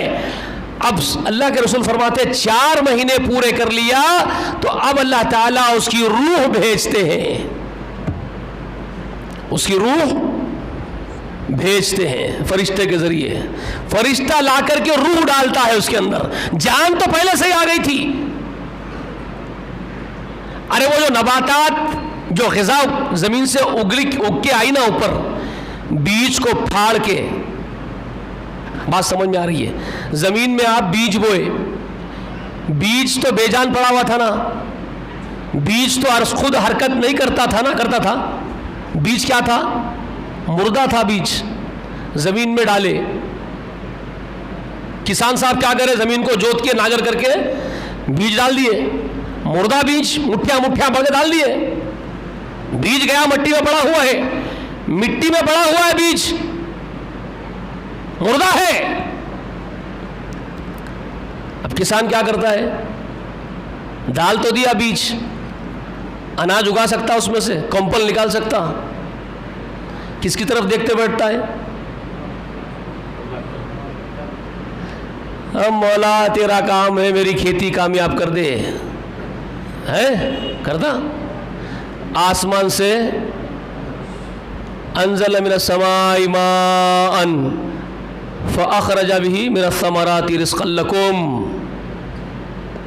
اخرج من السماء ماء فاخرج به من الثمرات رزقا لكم، آسمان سے ہم بارش برساتے ہیں، پھر اس سے ہم نباتات اگاتے ہیں، تمہارے لیے رزق کا انتظام کرتے ہیں۔ ہے قرآن کہہ رہا ہے، وہ بارش کا چھیٹا آ کے، بارش کے چھیٹے آ کے مٹی پہ گرے، جہاں وہ بیج پڑا ہوا اس مٹی پہ ٹپ ٹپ بارش گرنا شروع ہو گئی، بارش مٹی پہ گری، مٹی گیلی ہو گئی، بیج اندر دبا، بیج کو کس نے حکم دیا کہ اس میں ہی گھم، بے جان تھا وہ، جان نہیں تھی اس میں ہی پلٹ رہا، اب وہ پلٹنے کا جان ڈالے کون اس میں؟ پلٹائے، اس کو پھاڑ کے ایک کمپل اس کے اندر سے نکل رہا، کس کو پھاڑ کے؟ بیج کو پھاڑ کے۔ اب ذرا غور کرو، کھجور کی گٹلی لو بابا، ذرا پھوڑ کے دکھاؤ، تم ذرا پھوڑ کے دکھاؤ، ایسا انگلی میں پکڑ کے پتھر مارو تو انہیں انگلیاں پھوٹ جائیں گے، تمہاری گٹلی نہیں پھوٹتی، سلپ ہو کے بھاگ جاتی انہیں، اتنی سخت گٹلی ہے وہ۔ اس کو پھاڑ کے جو کمپل نکلا نا، ہرا سا، اتنا ہرا کمپل، اتنی سخت گٹلی کو پھاڑ کے نکلا انہیں، ہاں انہیں کتنا کمزور ہے معلوم ہے جو نکلا سو والا، انہیں گٹلی پھاڑ سکتا تھا کیا؟ ذرا سوچو، اتنی سخت گٹلی، پتھر مارا تو نہیں پھوٹتی، وہ گٹلی کو کون پھاڑا؟ وہ کمپل نکلا پھاڑ کے، ہرا کمپل، اس کو انگلی سے یوں کرو تو چھلکڑ چلے جاتا انہیں، اس میں اتنی طاقت بھی نہیں ہے کہ انگلی کو برداشت نہیں کر سکتا آپ کی، آپ انگلی سے یوں کرو ٹوٹ جاتا، لیکن اس کو یہ نکالا کون؟ اللہ الذی فالق حب النوا، حبی والنوا جو اللہ تعالیٰ فرماتے ہیں، اللہ فالق الحب والنوا، اللہ وہ ہے جو گٹلیوں کو اور دانوں کو شق کر کے پھاڑتا ہے، فالق جو پھاڑتا ہے، اللہ تعالیٰ گٹلیوں کو اور دانوں کو پھاڑتا ہے، شق کرتا ہے، اسی لیے کہا قل اعوذ برب الفلق، پناہ مانگو اس پھاڑنے والے رب کی، قدرت کی پناہ میں چلے جاؤ اس اللہ کی جو ایسی قدرت کا مالک ہے، جس کا سارا نظام شق پر مبنی ہے، پھاڑتا ہے، کائنات وجود میں آتی ہے، لفظ کن سے، حکم کن سے، کن فیکون، کیا طاقت والا، کیسی قدرت والا، کیسی قدرت والا، سوچ سکتے ہیں آپ؟ میری بات سمجھ میں آ رہی ہے؟ وہ نباتات جو اگ کے نکلے ہیں نا، بیج میں سے جو نکلا کمپل، اس میں جان ہے کہ نہیں ہے؟ جان نہیں ہے تبھی بڑھ رہا ہے کیا؟ وہ جان ہے تبھی تو بڑھ رہا ہے نا، لیکن روح اس میں نہیں ہے۔ بات سمجھ میں آ رہی ہے آپ کو؟ روح اس میں نہیں ہے، جان ضرور ہے، وہ آپ جو سبزی ترکاری اناج کھائے اس میں جان ہے، وہی جان، وہی زندگی ٹرانسفر ہوئی نطفے میں، منی میں بھی جان ہے، اس میں جو اسپمس ہے وہ جاندار اسپمس ہے، مرد کے اندر بھی پانی ہوتا ہے، عورت کے اندر بھی پانی ہوتا ہے، سائنٹیفک بات ہے یہ، دونوں میں جان ہے، دونوں کو ایکس وائی کا نام دیا، جو بایولوجیکل سائنس پڑھے ہوئے، بایولوجیکل سائنس والے جانتے ہیں ایکس وائی کا نام دیا گیا سائنٹسٹوں کے پاس، دونوں ٹکراؤ پیدا کرتے ہیں، جب ایک پر غالب آ جاتا ہے تو بچہ اور بچی کا تخلیق کا مادہ شروع ہوتا ہے، وہاں سے یا تو میل بنتا ہے تو فیمیل بنتا ہے، دونوں میں جان ہے، سمجھ میں آئی بات؟ تو جب انسان کی تخلیق ہوتی ہے، مرد بنے یا عورت بنے، جب 4 مہینے مکمل کر لیتا ہے ماں کے پیٹ میں، وہ جان کے ساتھ بڑھتا ہے، حرکت کرتا ہے، تب لا کر کے رسول اللہ فرماتے ہیں کہ اس کے اندر روح چھوڑی جاتی ہے۔ تو روح کہاں ہے؟ روح کہاں ہے پھر جو لائی جا رہی ہے؟ کہاں سے لائی جا رہی ہے؟ وہ عالم ارواح میں ہے، آسمانوں میں ہے، عرش کے پاس ہے، اللہ کے پاس، اللہ کی محفوظ مقام پہ جس کو ہم نہیں جانتے۔ یہ کیا ہے؟ کس میں سے؟ یہ متشابہات میں سے۔ اس کے بارے میں اگر کوشش کریں گے جاننے کی تو کیا ہوں گے؟ پاگل ہو جائیں گے یا تو گمراہ ہو جائیں گے، یا تو گمراہ ہو جائیں گے یا تو پاگل ہو جائیں گے۔ آپ کے پڑھنے نہیں پڑھنے والی چیزیں ہیں یہ متشابہات میں سے، کہاں ہے وہ مقام؟ لیکن اللہ کے پاس ہے. وہاں سے بھیجی جاتی ہے فرشتے کے ذریعے. رسول اللہ خبر دے رہے ہیں اس کی. وہ لا کر کے ماں کے پیٹ میں 4 مہینے کا بچہ ہوگا تو اس کے اندر لا کے ڈال دیتا ہے فرشتہ. اور وہاں تقدیر بھی لکھی جاتی ہے. جب ہی لکھتا ہے فرشتہ کہاں پیدا ہوں گا, کہاں مریں گا, کتنے دن زندہ رہیں گا, یعنی اس کی عمر کتنی عمر ہوگی اس کی دنیا میں, کس زمین پر مرنے والا ہے, پیدا کہاں ہوں گا, کس جگہ اس کو موت آئے گی, کتنی عمر جیے گا, رزق کتنا ہوگا, کتنا کھائیں گا انہیں, اس کا کوٹھا بھی لکھ دیتے ہیں. پوری عمر کا کوٹھا بھی, بات سمجھو, رسول اللہ خبر دے رہے ہیں, کوٹھا بھی لکھ دیتے ہیں. اتنا کھانا ہے اس کو تو اس سے ایک دانہ کم زیادہ نہیں کھاتا, جتنا لکھے اتنا ہی ملنے والا رزق. لیکن جو فکس کر دیا گیا اس کے حاصل کرنے کے لیے کلاٹیاں مارتا, بہت کلاٹیاں مارتا آدم کا بیٹا. حلال حرام دیکھے بغیر جاتا, لوٹ لیتا, ڈاکے ڈال لیتا, جھوٹ بول لیتا, چوری کر لیتا, سب کر لیتا.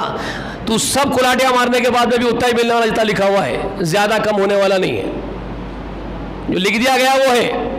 جنت اور جہنم کے بارے میں تیرے کو چھوڑے آزاد, جا تو عمل کر کے آ, کیا کر کے آتا حساب کریں گے. اس کے لیے کوشش اصل میں کرنا جنت کے لیے, وہ اس کی یقین نہیں دلائے, تیرے کو جنت ڈال دیتے ہیں ملک اٹھا کے.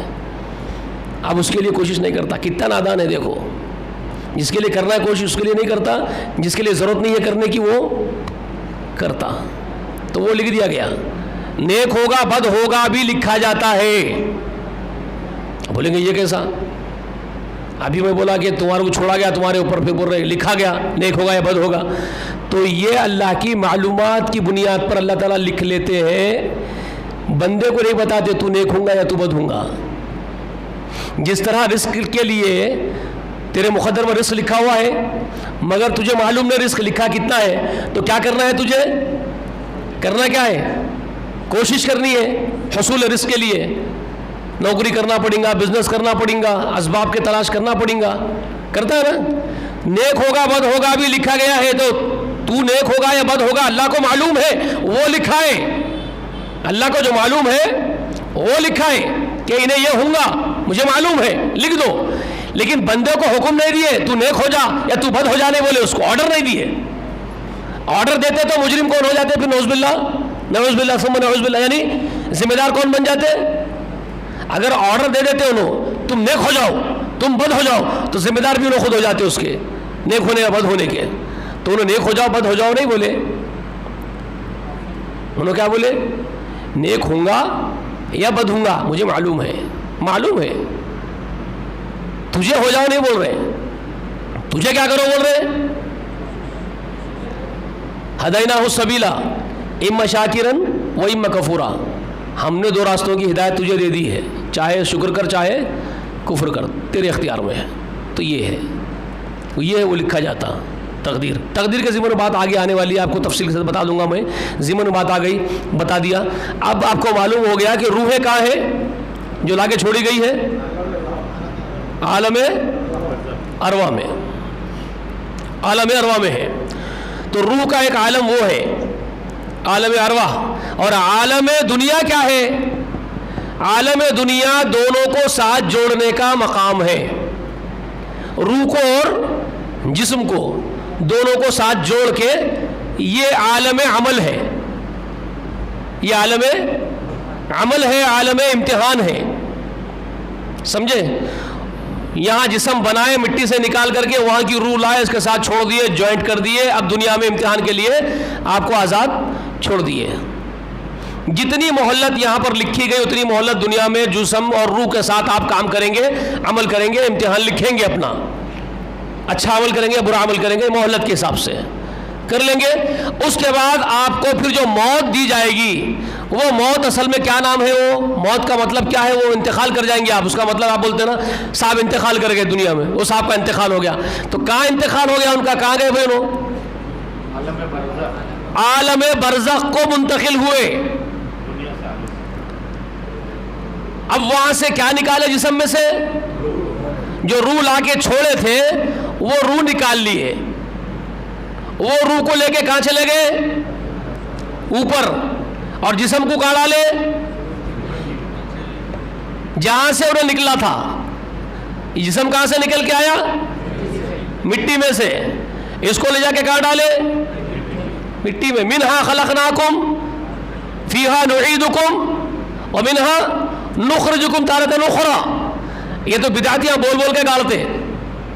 حالانکہ یہ آیت کریمہ جو سورہ طٰہٰ کی ہے، یہ رسول صلی اللہ علیہ وسلم نہیں بولے کہ گاڑتے وقت یہ آیت پڑھ کے گاڑو، نہیں بولے. دفن کرتے وقت، تدفین کے وقت یہ آیت کریمہ پڑھ کے تدفین کرنے کا حکم رسول اللہ کا نہیں ہے، رسول اللہ کا طریقہ نہیں ہے. یہ بدعتیاں خود ایجاد کر لیے. یہ بول بول کے گاڑ لیتے اپنے مردوں کو. کیا بول رہے ہیں اس وقت؟ منہا خلقناکم، اسی سے تم کو پیدا کرے. فیہا نعیدکم، اسی میں تم کو ڈال دیں گے.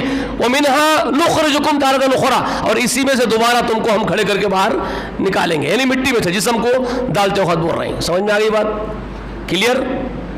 مٹی میں گیا.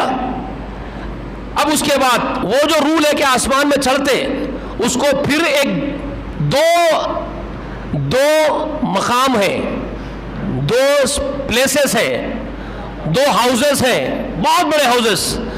ان کا نام، ایک کا نام علیین ہے اور ایک کا نام سجیل ہے. وہ جو روحیں آسمان میں لے کے چڑھی جاتی ہے، اگر وہ دنیا میں نیک رہی، اللہ والی، اللہ کی محبوب رہی، وہ روح صحیح کام انجام دیتی رہی، تو اس کو نکالنے کے واسطے بہت سنجیدہ بشارت دینے والے خیر خواہ فرشتے آتے اور یہ بولتے ہوئے نکالتے اس کو، ارجعی الی ربکی راضیۃ مرضیہ.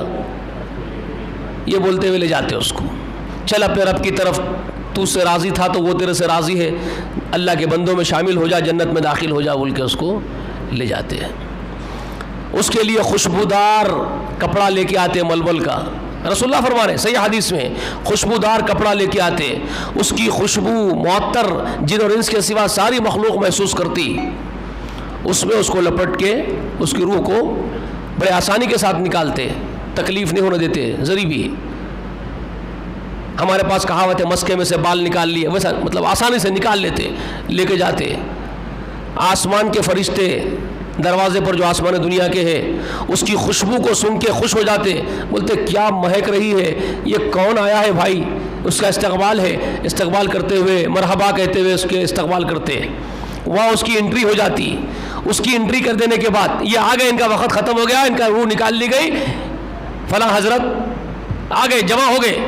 اب اس کے بعد ان کو جمع کر دیتے وہ ہاؤس میں جس کا نام ہے علیین، نیک لوگوں کے لیے، روحوں کے لیے وہ مقام ہے، وہاں لے جا کے شفٹ کر دیتے ان کو. ٹھیک ہے، ہو گیا. اب یہاں جسم صاحب جو اندر ہے وہ نیک حضرت نیک روح کے ساتھ مربوط تھے، تو اس کا کنیکشن ایسا ہے جیسے سیٹلائٹ آسمان میں ہے، موبائل. اب ایگزامپل دے رہا ہوں، سمجھ لیں گے ایسی ہے بول کے.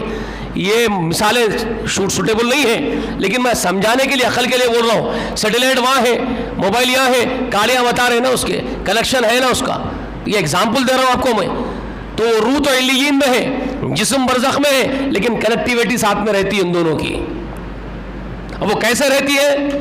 وہ ایسا نہیں جیسا میں بتا رہا ہوں سیٹلائٹ اور یہ نیٹ ورک کے ویسا، یہ نہیں. وہ کیسا رہتی ہے ہمارے پڑھنے نہیں پڑھ سکتی.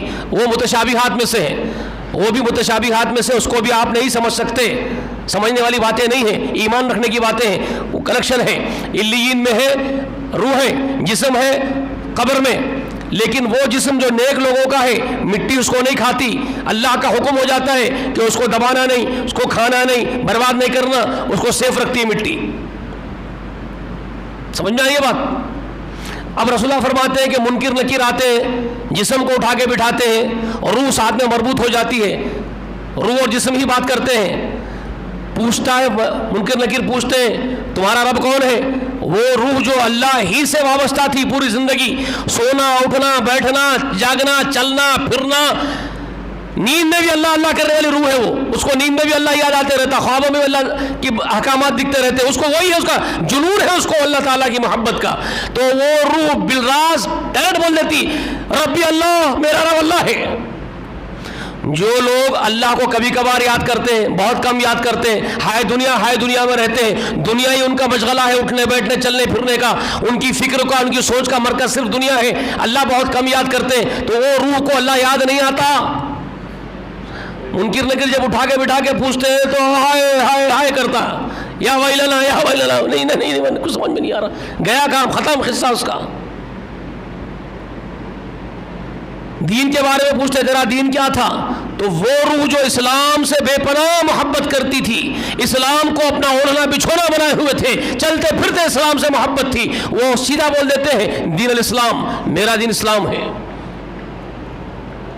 اور جو اسلام سے دور رہے، دنیا و فیہا کے پیچھے پڑے ہوئے رہے، ان روحوں کو کوئی اسلام یاد نہیں آتا، وہ غارت ہو گئے، ہلاک ہو گئے۔ پھر رسول اکرم صلی اللہ علیہ وسلم کی طرف بتا کر کے پوچھتے ہیں یہ شخص تمہارے بیچ میں بھیجے گئے تھے، ان کے بارے میں کیا خیال ہے؟ جو لوگ اپنے حبیب محمد رسول اللہ سے بے پناہ محبت رکھتے تھے، ان کو تو رسول اللہ کی سنتیں، رسول اللہ کی ایک ایک بات سے محبت تھی، رسول اللہ کے طریقے پر اٹھنا بیٹھنا محبوب تھا، رسول اللہ کے نام پر تڑپ اٹھتے تھے، وہ لوگ سیدھے بولیں گے ہمارے نبی محمد رسول اللہ ہے۔ جن کو نبی علیہ السلام سے بہت کم محبت تھی، ان کے غلام ان کے ہاتھاں ان کے پیراں چومنے والے تھے، ان کو رسول اللہ یاد نہیں آئیں گے۔ یاد رکھ لو یہ باتیں۔ تو یہ وہ سب چیزیں ہیں، روح آسمان سے بھیجی گئی، پھر آسمان میں لے کے فرشتے چڑھ جاتے ہیں، تو وہ عالم ارواح ہے اور وہ عالم برزخ ہے، ٹھیک ہے۔ اب یہ جو بات ہے سورۃ الاعراف کی آیت نمبر 172 میں کہ اللہ تعالیٰ جو فرما رہے ہیں وَإِذْ أَخَذَ رَبُّكَ مِن بَنِي آدَمَ مِن ظُهُورِهِمْ ذُرِّيَّتَهُمْ، اور کیا فرمایا وَأَشْهَدَهُمْ عَلَىٰ أَنفُسِهِمْ أَلَسْتُ بِرَبِّكُمْ، یہ انفارمیشن اللہ تعالیٰ دے رہے ہیں، آپ کو خبر دے رہے ہیں سورہ اعراف میں۔ کیا کہہ رہے ہیں کہ وہ وقت بھی اے محمد رسول اللہ یاد کرنے کے لائق وہ وقت ہے، یاد کرو وہ وقت جب آپ کے رب نے آدم کی پشت سے اس کی تمام ذریت کو نکالا اور ان کو انہی کے نفسوں پر گواہ بنایا۔ آدم کے تمام اولاد کو ان کو ہی ان کے نفسوں پر خود کو گواہ بنایا، روحوں کو۔ اور کیا بول کے پوچھا ان سے سوال الستو بربکم، کیا میں ہی تمہارا رب نہیں ہوں؟ تمام ارواحوں سے پوچھا گیا کیا میں ہی تمہارا رب نہیں ہوں؟ قالوا بلا، کہا ان سبوں نے کہ ہاں ہاں تو ہی ہمارا رب ہے، ٹھیک ہے، سبوں نے کہا تو ہی ہمارا رب ہے۔ نیند آ رہی ہے، برخاست کر دیتا ہوں، پھر انشاءاللہ آئندہ اتوار بیٹھ نہیں سکتے، مجھے معلوم ہے انسانی فطرت سے میں بھی واقف ہوں، زیادہ نہیں بیٹھ سکتے ہم لوگ، اکساہٹ ہو گئی ہوں گی، تھک گئے ہوں گے، ٹھیک ہے۔ اب باتیں سمجھ میں نہیں آئیں گی اگر زیادہ بولوں گا میں تو۔ یہ بات یاد رکھ لو کہ عالم ارواح میں ہمارے سے وعدے لیے گئے، وہ وعدے کیا لیے گئے؟ کیا میں ہی تمہارا رب نہیں ہوں؟ تو کیا بولے آپ؟ قالوا بلا، مطلب یقیناً ہم گواہ ہیں تو ہی ہمارا رب ہے، ٹھیک ہے۔ شہیدنا بول کے بولے ہم گواہ ہیں، ہم گواہ ہیں۔ اور کیوں یہ گواہی عالم ارواح میں ہی پورے آدم کے بیٹوں سے کیوں لی گئی ہوں گی؟ عالم ارواح میں ہی کمٹمنٹ لے لی ہمارے سے، وعدہ لے لیے کیا میں ہی تمہارا رب نہیں ہوں؟ تو ہم سب کے سب، آپ بھی میں بھی سب بولے، یہاں تک کہ جارج بش بھی بولا، آپ کو بتانے کے لیے بول رہا ہوں میں، سب بولے بھائی، فرعون بھی بولا، نمرود بھی بولا، حمان بھی بولا، شداد بھی بولا، ابو لہب بھی بولا، ابو جہل بھی بولا، سمجھ رہے بات؟ بش بھی بولا، بل کلنٹن بھی بولا، سمجھ رہے ہیں آپ؟ نریندر مودی بھی بولا، سب بولے، میں بھی بولا، آپ بھی بولے، سب بولے شہیدنا ہم گواہ ہیں اس بات کے، کس بات کے گواہ ہیں؟ کہ ہمارا رب، ہمارے خالق، ہم کو پیدا کرنے والے تو ہی ہے، یہ بات کی گواہی دی ہے۔ یہ قرآن میں اللہ تعالیٰ بتا رہے ہیں آپ کو، انفارمیشن دے رہے ہیں آپ کو۔ اور کیوں بولا گیا، کیوں لے لیا گیا یہ وعدہ آپ سے؟ ان تقولوا یوم القیامت انا کنا عن ھذا غافلین، کہیں قیامت کے دن تم لوگ یہ میرے سامنے آرگومنٹ نہیں کرنا کہ ہم لوگوں کو اس کا بات کا پتہ ہی نہیں تھا۔ تو تو ہی ہمارا رب ہے یہ بات ہم جانتے نہیں تھے. کیا بات سمجھ میں آئی؟ کل قیامت کے دن جب تمہارے سے یوم حساب کے دن، ڈے آف ججمنٹ کے دن کھڑے کر کے تمہارے سے پوچھوں گا تو تم لوگ کل قیامت کے دن میرے سامنے آرگومنٹ کریں گے کہ تو ہی ہمارا رب ہے. اس بات سے ہم لوگ غافل تھے، یہ بات ہم کو نہیں معلوم تھی. یہ آرگومنٹ تم کریں گے کل قیامت کے دن. اس لیے آج عالم ارواح میں تمہارے سے یہ کمٹمنٹ لے لیا کہ کیا میں ہی تمہارا رب نہیں ہوں؟ تو تم سب اس بات کی گواہی دے دیے. ہمارا کمٹمنٹ اب وہاں ہو گیا، اب آرگومنٹ چلنے والا نہیں ہے. پھر یہ بھی ہو سکتا ہے، اللہ تعالیٰ فرما رہے پھر یہ بھی ممکن ہے، او تقولو، یا تم لوگ یہ بولو کل وہاں کھڑے رہ کے، کل یہ بھی بول سکتے ہو تم، او تقولو انما اشرک آباؤنا من قبل وکننا ذریۃ من بعدہم. یہ بھی ہو سکتا ہے تمہارا قول. کیا کل تم یہ بھی بول سکتے ہو کہ یہ جو شرک ہے آپ کے ساتھ، آپ کو رب بنانا تھا اور ہم ان کو بھی آپ کا ساجھ دار بنا دیے، آپ کا حصے دار بنا دیے، تو غفلت کی وجہ سے بنا دیے. یہ جو شرک ہے یہ تو ہمارے باپ دادا شروع کر لیے تھے ہم پیدا ہونے سے پہلے. ہم ان کے پیٹ پہ بعد میں پیدا ہوئے نا. جو ہمارے سے پہلے پیدا ہوئے تھے ہمارے بڈھے، ہمارے آبا اور اجداد، انہوں نے یہ شرک شروع کر لیے تھے. اور ہم وَكُنَّا ذُرِّيَّةً مِّن بَعْدِهِمْ، ہم ان کی ذریت ان کے بعد میں ان کے پیٹ میں پیدا ہوئے تھے، تو ہم انہوں جو کرے وہ کر لیے تھے، تو ہم کو تو معلوم ہی نہیں تھا. تو یہ آرگومنٹ بھی کل تم کر سکتے ہو میرے سامنے. تو یہ بھی تمہارا آرگومنٹ کل کے دن نہیں چلنا، اسی لیے میں تمہارے سے آج ہی لے لیا عہد. کہیں تم یہ نہ بولو اَفَتُهْلِكُنَا بِمَا فَعَلَ الْمُبْتِلُونَ، تو کیا ہمارے باپ دادا کے جرم کی سزا آپ ہمارے کو دیتے؟ کیا ہمارے ابا ہمارے جو بھی لوگ کرے غلطی آپ کے ساتھ انہوں شرک ٹھہرا دیے، شرکا ٹھہرا لیے، تو ہم ان کی اقتدا میں کام کر لیے تھے، تو ان کے جرم کی سزا ہمارے کو کہیں کو ملنا، یہ ہو سکتا ہے آپ کا آرگومنٹ کل کے دن قیامت کے دن. تو یہ سب نہیں چلنے دوں گا میں تمہارا حشر کے دن. اسی لیے عالم ارواح میں تمہارے سے میں کمٹمنٹ لے لیا. میں تمہارا رب ہوں کہ نہیں ہوں؟ تو تم سب کے سب کیا بولے؟ جی آپ ہی ہمارے رب ہیں، ہم گواہ ہیں اس بات کے. یہ بہت امپورٹنٹ پوائنٹ ہے، اہم ترین پوائنٹ ہے. یاد رکھیں گے سورہ اعراف کا یہ مقام، یاد رکھیں گے. یہاں سے ایک بات معلوم ہو گئی، قیامت کے دن یہ حجت بھی چلنے والی نہیں ہے. سمجھ رہے؟ کل ہمارے کو معلوم نہیں تھا، ہمارے باوا دادا کرے تھے تو ہم کر لیے تھے.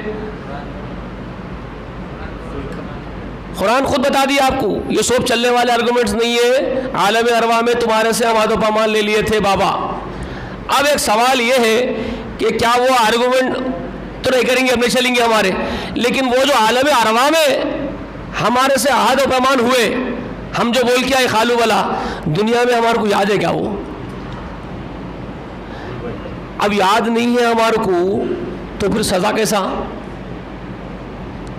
ہمارے کو بھلا دیے، یاد اس لیے وہاں روح کے ساتھ جو عہد و پیمان ہماری روح کری، ہمارے کو یہ یاد ہی نہیں آ رہے وہ، تو اب پھر سزا کیسی؟ بہت امپورٹنٹ سوال ہے یہ، ہے کہ نہیں امپورٹنٹ سوال؟ اس کا جواب آئندہ کے درس میں آئیں گا آپ کے سامنے. یہ کوشچن مارک آپ کے دماغ میں پھرتے رہنا ایک ہفتہ، ارے کیا بڑا کوشچن مارک ہے یہ، کیسا؟ پھر ہمارے کو یاد تو نہیں ہے، پھر سزا کیسا دے رہے ہیں ہمارے کو؟ تو اس کا جواب آئیں گا انشاءاللہ. تیار ہے نا آپ لوگ جاننے کے لیے؟ انشاءاللہ. تو عید سے پہلے کا اتوار آ رہا 2 دن پہلے، تو تم لوگ بازاروں میں رہیں گے، چاند رات کے قریب ہے، بازار پورے گرم رہتے.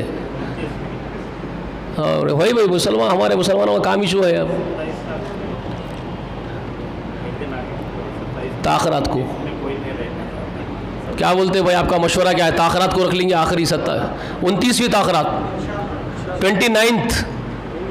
آپ لوگوں کا اکثریت کا مشورہ کیا ہے وہ بولو. 29 تاخرات کو یہ پروگرام رکھ لیں گے اتوار کے بجائے. بلکہ میں یہ چاہوں گا کہ یہ جو ہمارے کمیٹی کے ذمہ دار ہیں عبدالجبار صاحب وغیرہ، وہ مشورہ دینا اتوار کے بجائے تاخرات 29ویں، یہی درس ٹھیک ہے نا؟ کیونکہ اتوار کے دن نہیں آتے، 29 تاخرات تو جمع ہو جاتے پورے انشاءاللہ. تو لاسٹ 29ویں تاخرات، آخری تاخرات، اس دن یہ پروگرام چلیں گا انشاءاللہ. اور سب جمع ہونا اگر واقعی دلچسپی آپ لوگوں کو. اب یہ جواب آپ کو ملنا ہے کہ وہ عہد و پیمان جو روحوں سے لیے گئے الستو بربکم ہمارے کو یاد ہے کیا، اور اس کا کیا انتظام کرے اللہ میاں یاد دلانے کا. وہ یاد دلانے کا انتظام بھی کرے اللہ تعالیٰ. وہ انتظام کیا ہے پھر؟ وہ سب چیزیں آپ کے سامنے آئیں گے وہ بات. ٹھیک ہے انشاءاللہ. ٹھیک ہے نا؟ جزاکم اللہ خیر. سبحانک اللہم و بحمدک نشہد ان لا الہ الا انت نستغفرک و نتوب الیک. اللہ سے خوب دعائیں کریں. ایک دعا کو لازم پکڑو، اللہم انک عفو تحب العفو فاعف عنی فاعف عنا. فاعف عنا کہتے ہیں تو جمع کا صیغہ ہے، اللہ ہم سب کو درگزر کر دے، معاف کر دے. فاعف عنی کہتے ہیں تو پس تو مجھے معاف کر دے. تو اس طرح یہ دعا خاص دعا ہے شب قدر کی. اس